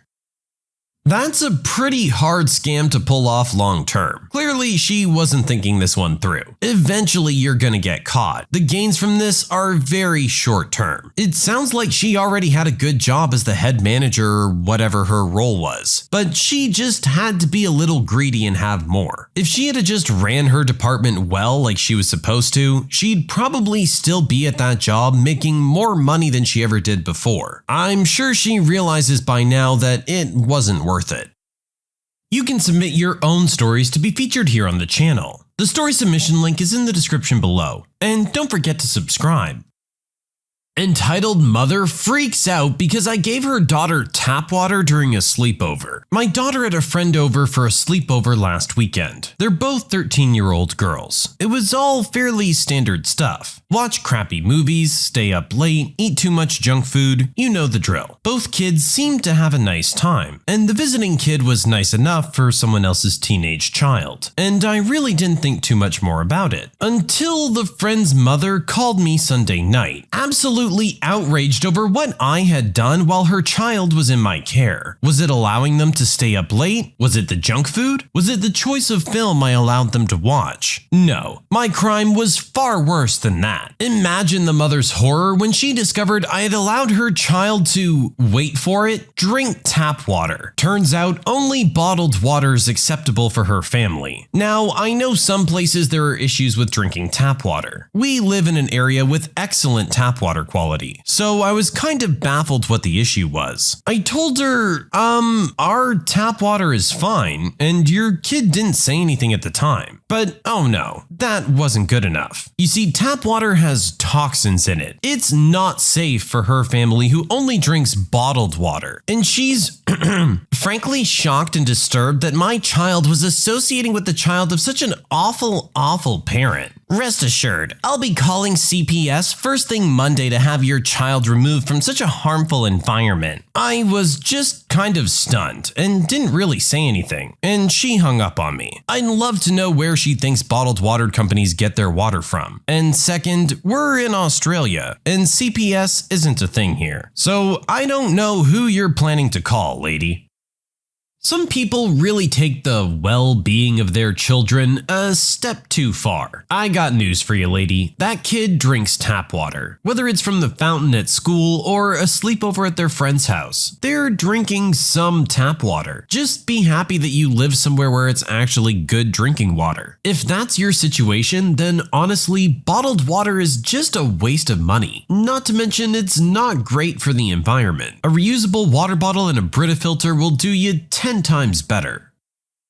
Entitled woman wants me to lose my job so she can buy 300 boxes of cereal. I work at a supermarket, and one of our regular customers is a woman who comes in with her 2 kids and buys an absolutely obscene amount of cereal whenever it's on sale. Now, when I say an obscene amount, I don't mean 10 to 20 boxes at a time. Oh no, she's not here for math word problem level amounts of cereal. She comes in and buys anywhere from 50 to 300 boxes at a time. Her and her kids usually come to the back room door with 3 shopping carts and ask for 9 to 15 cases of cereal depending on how much we have left in stock. She's gotten denied service a few times, like the time she tried to buy an entire pallet of cereal, 5 boxes per transaction the day before Christmas. Management cut her off after 18 transactions, 90 boxes, because her order was holding up the lines for 3 of our 7 operational registers. 3 of our registers counters were broken at the time. The stock department manager absolutely despises this and has told the woman on multiple occasions that if she's going to purchase more than 3 cases of cereal, she has to call a few days before she comes in so he can order extra cereal. But she always claims that she won't know when she'll need it until she comes in and refuses to. This happened to me on a Sunday when I was the only person working in my department. I had just finished emptying the baler when cereal lady poked her head into the back room. "Hey, could you get me some cereal?" she asked. I scanned our sale pallets and she said, "It's on the 2nd level of the scaffolding." The scaffolding she was talking about is the same kind of scaffolding you would see at a wholesale club like Costco, Sam's Club, or BJ's Wholesale. So I told her, "Unfortunately, I can't get that down for you. I'm not authorized to use the equipment needed to get that down." She then asked, "Is there anyone who can get that down for me?" And I responded, "Unfortunately, I'm the only one on at the moment. The full-timer who normally works alongside me on Sundays has the day off." She sighed and asked, "Could you do it for me just this one time?" And I responded with, "No, I'm not authorized to use the machine needed to get that down." And she said, "Seriously? You can't just do it this one time?" And I told her, "No, I can't do it this one time. I'm not allowed to use the machinery, nor do I know how to use it. If I get caught using that equipment, I won't only lose my job, but I could potentially face legal trouble and steep fines should I damage something or injure myself." She huffed and then went, "Fine, I'll just get the front-end manager. He'll do it for me." A few minutes later, the front-end manager walked into the storeroom with the woman in tow. "Hey, original poster, are you authorized to use the power lift?" To which I responded, "Nope." So he asked, "Is full-time coworker here yet?" And I replied, "He's off today and my brother already left for the day. My brother works in the same department as me and is authorized to use the power pallet jacks." The front-end manager turns to cereal lady and says, "Sorry, but that product's unavailable for today. There's no one who can get that down." Cereal lady then shrieked, "You're a manager and you can't get that down for me?" And the front-end manager responded with, "I wasn't trained on that equipment because this isn't my department, and therefore I'm not allowed to operate it. You're gonna have to come back tomorrow if that's what you want." Cereal lady then stormed back to the cereal aisle without another word. I haven't seen her since that day, and my department manager has since started storing the cereal pallets on the same side as the storage room door. So she can't poke her head in and demand 15 cases of cereal without calling a few days in advance. That is the definition of an obscene amount of cereal. Like, what are you doing with it all? You've only got 2 kids. Is this something she's coming in and doing like every couple weeks? How on earth do you go through that much? She must have some kind of side hustle or something where she buys this dirt cheap and then resells it. That's the only way she would need this much cereal all the time. That or her family just lives off of Lucky Charms. Student asks me to take another look at his paper, thinking he should have gotten a better grade, because he plagiarized the whole thing. When I was a poorly paid and overworked adjunct professor, I once had a student ask me to take another look at his B- paper, something I would do anytime a student felt strongly they deserved a better grade. This particular paper was messy. Good argument, decent research, but clunky writing and plenty of grammatical errors. Still, I agreed to take another look. On my second pass, a sentence caught my attention. Assuming the student had failed to cite a quote, I searched for the quote online. What I found was the original version of the student's essay, published in a Yale journal. He'd plagiarized the argument in research but rewritten the paper in his own words. Amazingly, almost as much work as just writing an original paper. I called him into my office, put both papers side by side, and asked if he had anything to say. He tried to pretend to be confused, but I cut that off. I let him off easy with an F in the class as long as he finished all the assignments and tests so he could still learn as much as possible, which he did. No report of plagiarism on a long-term record, but poor kid could have just gotten away with a B- if he hadn't been so confident of his great ripoff. Honestly, my friend, you gotta just call it a win at that point. You got the B-. Just quietly take it and walk away. Drawing more attention to it isn't gonna do you any favors. My wife got upset because I refused to shave her butthole. So my wife loves to watch TikTok videos at 100% volume while I watch shows she doesn't really care for. Eventually, I just give in and watch them with her on her phone. Some of them are actually decent. One started as a prank video between a husband and wife. The mildly attractive wife in the TikTok made up a story about her normal spa being closed, and she needed her husband to wax her booty hole. And that completely grossed the husband out. My wife then looks up at me and jokingly asks, "Would you shave my butthole?" Without thinking or missing a beat, I respond, "No, but I'd shave her butthole." Instant regret flooded my whole body. I didn't mean it, but I knew that didn't matter. She turned bright red with tears in her eyes and stormed off. Then I said the least likely sentences I ever thought I would utter to my wife as an apology. "Baby, come back. I didn't mean it. I'd love to shave your butthole." She hasn't talked to me in 3 hours. Okay, as an outside party looking in, that's hilarious. It's very clearly a joke. But to your wife, when it's just the two of you, probably not the smartest move. And your apology taking the form of offering to shave her butthole probably wasn't helping either.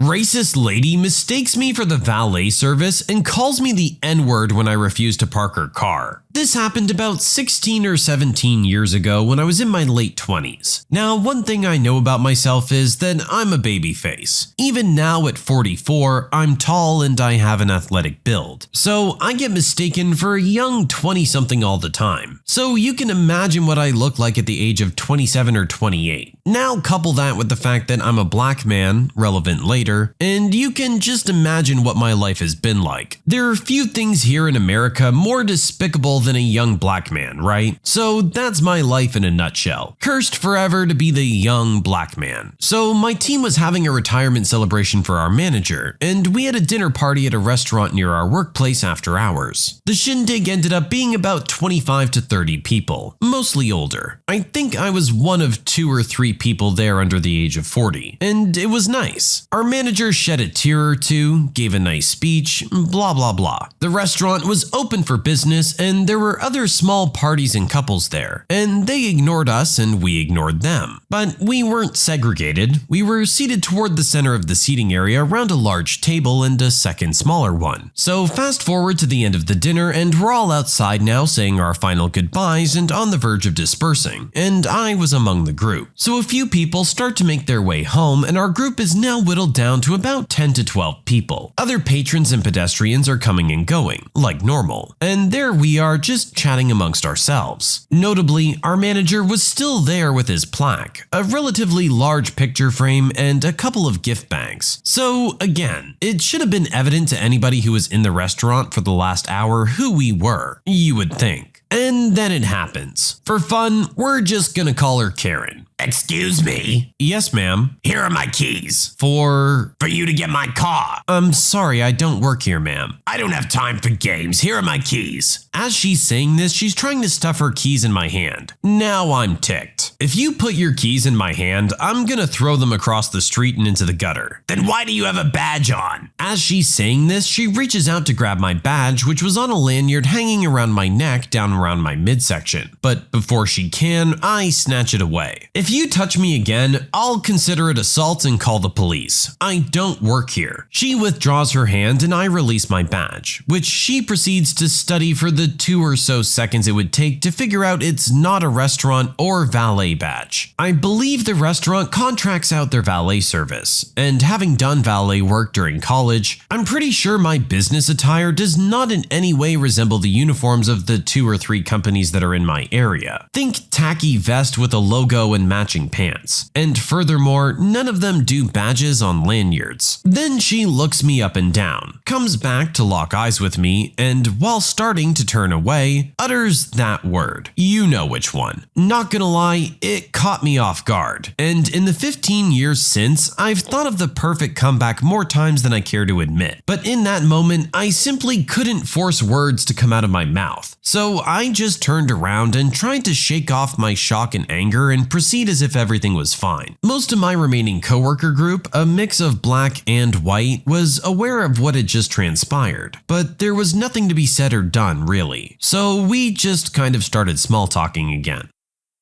I feel like this is just one of those incredibly stereotypical racist stories. Why are you gonna assume the black guy's the valet? Literally nothing about him indicating that he could be a valet. But to you, because he's black, that's immediately what he's there for, obviously. Then, on top of that, you're incredibly rude throughout your interaction, and when it's over, you drop that bomb. Never, in any instance, is it okay to use that word. Especially in a situation like this. This guy's just minding his own business and your racist butt just waddles over and ruins his day. Like he said, he's been thinking about this for the past 15 years. We all have moments like that in our lives, where you were just completely caught off guard by some random interaction and didn't know how to respond. But it was so jarring that you still think about it lying awake at night, imagining how you would have handled the situation differently. This could have took a whole other turn if our original poster had decided to get confrontational about it. And if he had made that decision, I wouldn't have blamed him. Thankfully, it was mostly shock that set in and nothing escalated any further. Sadly, these types of encounters happen all the time with what would be referred to as minorities. But you know what? Everyone's a person. There is no minority when we're all human beings. Everyone deserves to be treated with the same amount of respect. Judging people based on something like their skin color is just one of the stupidest things you can do. You have no idea who that person actually is, and you're probably missing out on a great person because you can only see skin deep. My neighbors keep illegally blocking my driveway for parties. This is how I got all of their cars towed while they were partying. Here's what happened. Subscribe to Am I the Jerk on YouTube and hit the bell for notifications.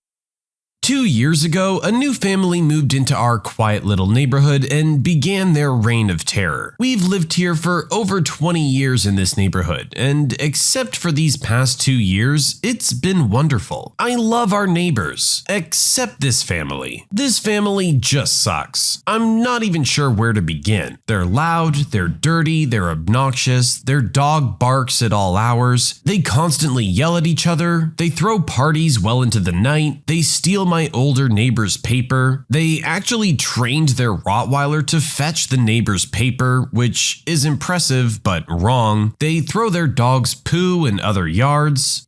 Just so much. They even cut my 80-something-year-old neighbor's prized roses for themselves. Who does that? There are about 100 issues I could write about and how we've all dealt with them, but this past weekend was my own glorious take on it all. Oh, and yes, we tried talking to them. We tried inviting them over. We've done nice things for them, and all we've expected is that they act like decent neighbors. That's never happened. In our neighborhood, parking is scarce. Most of these homes are classic 1950s with single-lane driveways, and parking is limited even on the streets. There's a busy road a few blocks away that has a great nightlife and popular restaurants, which means that at times, especially on weekends, the street can fill up. This family has 4 drivers and 5 vehicles, with only enough space for 2 in their driveway at a time. Constantly, they would park and leave their vehicles for days and sometimes weeks in front of others' homes. Sometimes leaving their driveway empty for no reason with all of their cars parked on the road. I kinda believe that in itself isn't that big of a deal, except for how and when they would do it. They were intentional about it all, and would do so to try and cause the most grief for everyone. And this went on for months. A complete screw you to everyone. After months of this and no one retaliating or giving them the satisfaction of how ticked we all are, they started parking deliberately in ways to make it difficult to get out of our driveways. I had to have my husband come out most mornings to guide me so I wouldn't hit their car as I backed out of my own driveway. There were also times where they squeezed my neighbor's car on the street to where they couldn't get out. Finally, an older retired neighbor goes down to the police station and inquires about what to do. They found a code or law stating that so much space from the side of the driveways and yada yada yada is required. So we come home one night to freshly painted yellow curbs outlining every house surrounding this one. A few weeks ago, my husband's car breaks down and he has to get towed. On his way back, he starts talking with the tow truck driver about these jerk neighbors and their cars. He tells my husband that if these cars are parked illegally, we should call the non-emergency line, and if they receive a ticket, to call him and he can tow them at the owner's expense, stating, it's the law. My husband and him kept talking and even meet up for a beer a few nights later. He's actually a really good guy. About a month ago, we met a couple in our fair city, and it just so happens that the husband is an officer. We were already planning on meeting that Friday night, and when we met, I brought up the jerk neighbors and their parking. He says that he'll drive through on his shift if he gets time, and if he sees them parked in the yellow, he has no problem ticketing them.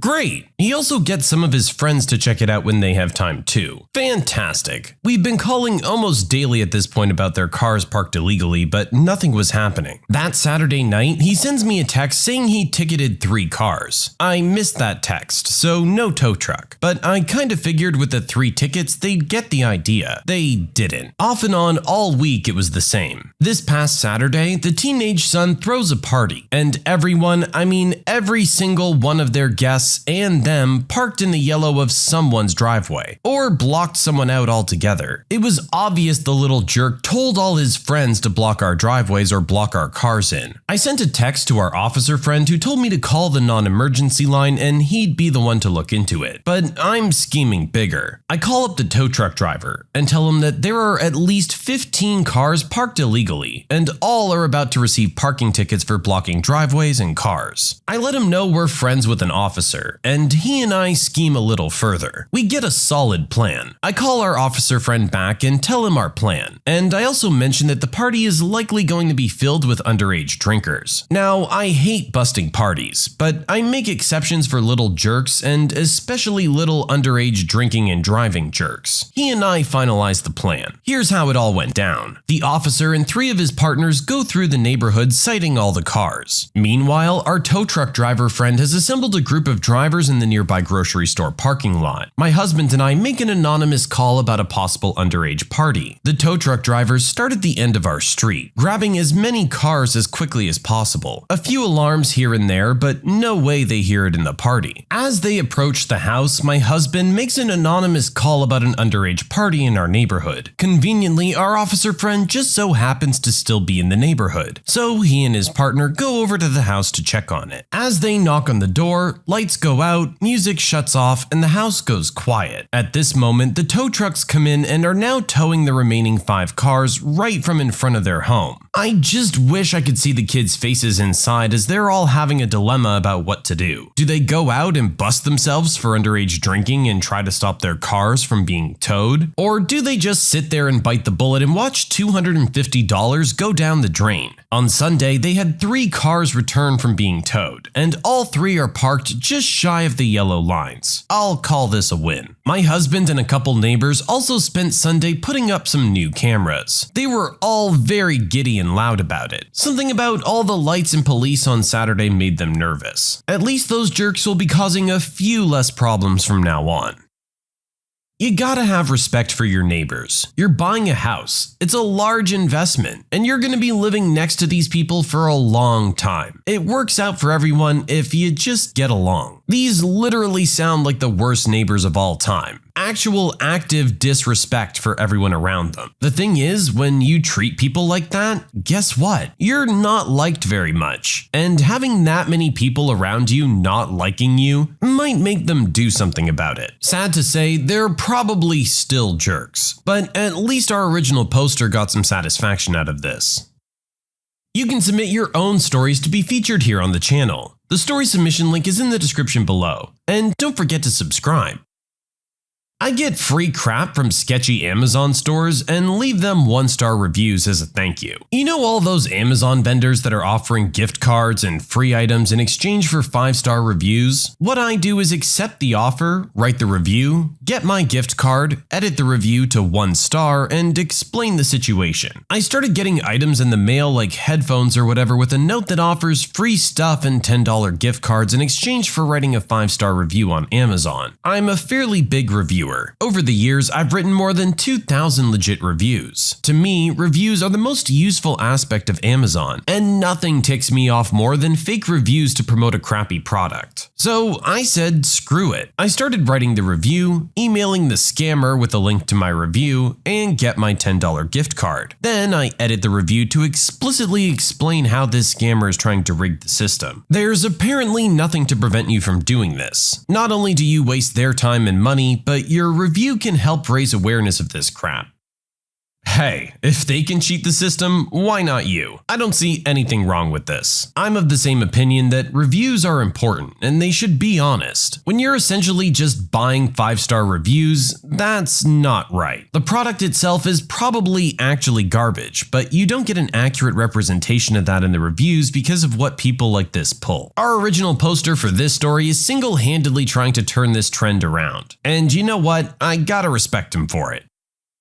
Crazy mother throws hot coffee in my face when I confronted her about controlling her kids. I'm an 18-year-old Chinese and British girl. Today I was at Wales Comic-Con, but due to bad weather, I had stayed in the cafe of a train station 10 minutes away while my boyfriend went to get some stuff done back at con. I'd been in the cafe for about half an hour when this family group comes in, with 6 to 7 kids aged 6 to 12. They were playful at first, which is fine, but this is a very small cafe, and they'd begun to get too rowdy, bumping into tables, knocking over drinks, climbing on furniture, things like that. Everyone was visibly annoyed, while the parental guardians didn't seem to care. 45 minutes into this, I've had enough, and said to the kids calmly but firmly, "Excuse me, this is a cafe, not a playground. If you could please calm down." Who the heck do you think you are talking to them like that? And this woman, I couldn't tell if it was a mother or grandmother, was screaming about how it's her responsibility, not mine, to tell the kids what to do. Ma'am, I don't mean to start an argument, but you're not doing a very good job at being responsible for them. Everyone is uncomfortable, and Shut up, you! insert racial slur here. They're not yours to tell what to do. At this point, she's standing up and getting in my face. I'm still in my seat. You want to fight or something? Please, calm down. I'm not trying to. You want this in your face? She was referring to the coffee she was holding. Please just look after your kids. She's ranting and raving about how no one has the right to speak to her child like this, and why it doesn't matter how they're acting, cause they're not my kids. It matters cause everyone's uncomfortable. The coffee shop owner tries to calm her down. She apologizes to the owner before proceeding to throw her hot coffee in my face, along with all over my work. It wasn't hot enough to cause burns, but it definitely was hot enough to hurt.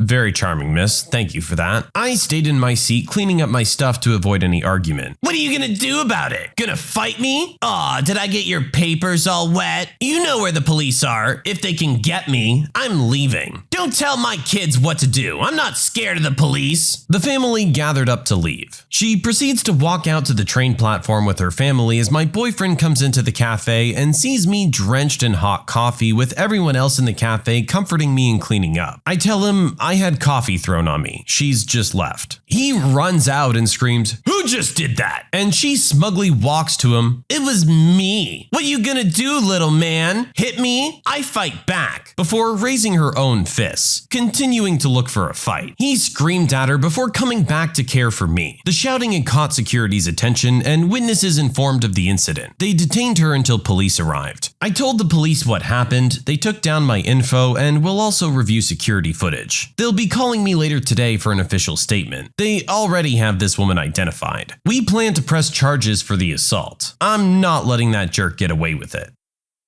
Absolutely follow up on that. I don't know what's got it in this woman's head that she can just do whatever the heck she wants, and her kids apparently, but she needs to be taught otherwise. Their kids have probably learned their bad behavior from their mother. It sounds like she's a bit of a loose cannon herself. Maybe seeing their mother suffer the consequences of acting like this might lead them to behave a little better in the future. I don't know. Call me optimistic.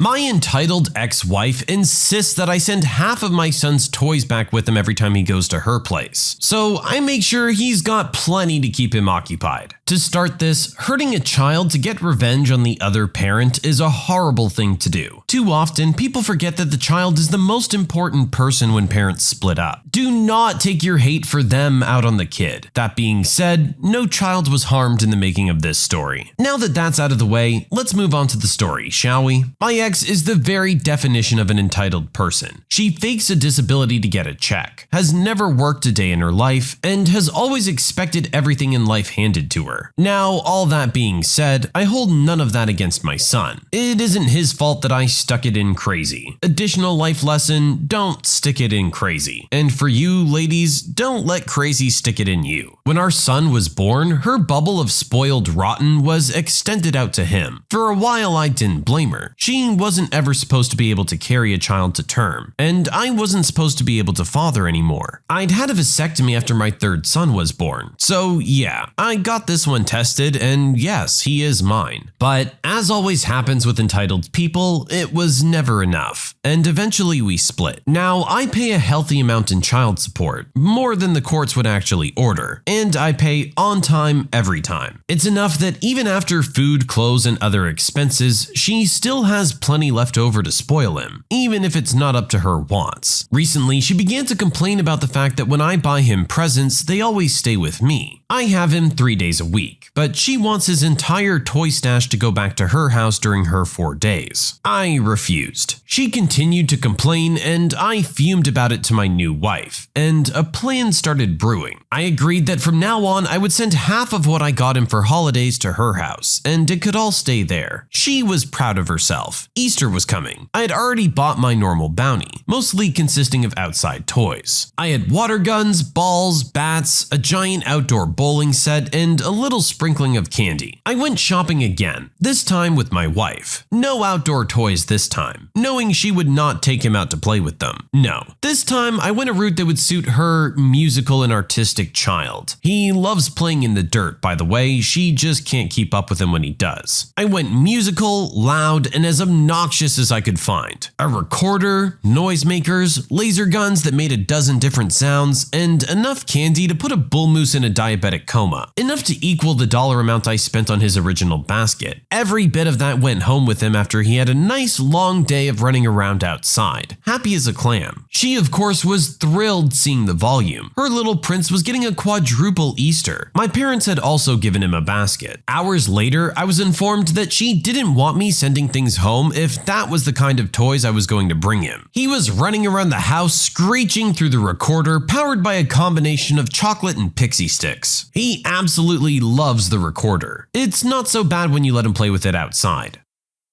I mean, you found the loophole, I'll give you that. You gave her what she wanted. She just didn't quite know what she was asking for. I'm sure he's already got plenty of stuff over there to play with. I don't see why she feels the need to make you drag stuff back and forth. Besides, based on the type of person she seems to be, I doubt she would do the same thing for you. But no, I don't think you did anything wrong with using the kid in this situation. The kid doesn't even know what's happening. They're just happy and playing with their new stuff. It's the mom who's miserable. Making your kid happy and your ex-wife miserable at the same time, you gotta call that a win, right? My boss fired me because my car broke down. Then, months later, calls me begging me to come back. I was an intern at a local wedding magazine during college. Small office of 3 interns who put the mag together, with an editor who will always be the most incompetent person I've ever worked with. And I've worked in food service. After months of pettiness, my car broke down over Thanksgiving. I called the editor letting her know just in case I was ever late showing up, as I planned to take the bus or bum rides. Her response? Click. Jerk. You did not just hang up on me. I was mad, but I took that call as a blessing in disguise and decided to forget about it. We weren't getting paid as interns, so who cares? 2 months later, a Saturday, I'm relaxing at home when I get a call. Guess who? Hey, original poster. Listen, I'm sorry about that call during Thanksgiving break. My phone dropped it. We're trying to get this month's edition printed, and I can't keep up with all the mail, the ads, and the phone calls. It's crazy here, and the other girls quit. Can you believe that? When will you be back in the office? Listeners, it's been 4 years since that Saturday, but even now I can still feel that incredible sense of petty joy. You said I was no longer needed as an intern 2 months ago. I've already accepted a position elsewhere. My new boss doesn't call me on weekends and actually pays me. Lose my number. Click. Well, we all know the saying, you don't know what you got till it's gone. Another employee taken for granted and let go. But when push comes to shove, guess who you really need in your corner? Too bad you've already burned that bridge. Honestly, you're lucky the follow-up wasn't more malicious than this given how you let the person go. Firing someone because their car broke down and they're not going to have quick and easy access to the office, even though they're still willing to try and get there by bus, is a really jerk move. My parents keep asking me for money so they can spoil my siblings, when they never gave me anywhere near the same treatment. My parents had me at 27 and 29. I was their only child for 14 years, and in all the years I was living with them, they never believed in nice things or treating me for any reason. They had the money. My mom was often buying more makeup and shoes, and my dad was into golf, so their money went into their hobbies and I had basics for everything. Anything I wanted, I was told no. Christmas and birthdays were for practical gifts. School supplies they bought without me because it was basically plain everything and they didn't want me complaining about wanting a character backpack or a pink pencil or something. I always remember it was really hot one summer and I was 8 years old maybe. An ice cream truck stopped in our neighborhood and all the kids were getting ice creams. So I approached my parents who were talking to some neighbors and I asked if I could have the money for one too. They said no, because ice cream was not an essential and I could go inside and get some water if I wanted to cool down. A neighbor offered to pay for my ice cream, and my parents put a stop to that as well. I went inside for the rest of the day anyway because I was upset and jealous watching all the other kids eat their ice creams, and knowing my parents wouldn't even let someone else buy me one. They started to change after I moved out of home. I noticed when an invite came for my little sister's 5th birthday party, and it was a huge surprise because I never got a birthday party. In the 3 years since, they've thrown birthday parties, gone all out for Christmas, and even took them on vacation, which I never got to go on, but my parents always did. Then, several months ago, my parents realized I was doing well for myself with my art. They asked me to buy my siblings these big gifts for Christmas, and I said no. My parents said they could only get so much, and I shrugged. These gifts that my parents wanted me to buy were easily $300 to $400 each, and of course they expected me to give the gifts to my parents to give to them. A few days ago, my parents asked me for money for stuff for my siblings, and I said no. They said I was being very tight-fisted with my money, and to think of how much it would mean to my siblings. This is when I told them they don't get money off me to spoil my siblings the way they refuse to spoil me. My parents said I was being petty, and that I was punishing the wrong people. Am I the jerk? I completely understand why you feel the way you do. It's totally natural to feel slighted in this instance, and that they didn't really care about you. That move with the ice cream was honestly actively damaging to you as a child, I feel. Basically telling you that you're not worth it to them, but for some reason your two new siblings are. I say if they want to spoil them, then great, but don't expect you to fork out all this money because they're trying to turn over a new leaf. When you subscribe, make sure to hit the bell to turn on notifications. To finish listening to all the stories, check out the playlist at the top of the description. And if you want some chill music to put on in the background, check out easymode.com. If you like Am I the Jerk, subscribe to Am I the Genius. Everything will be linked down below in the description.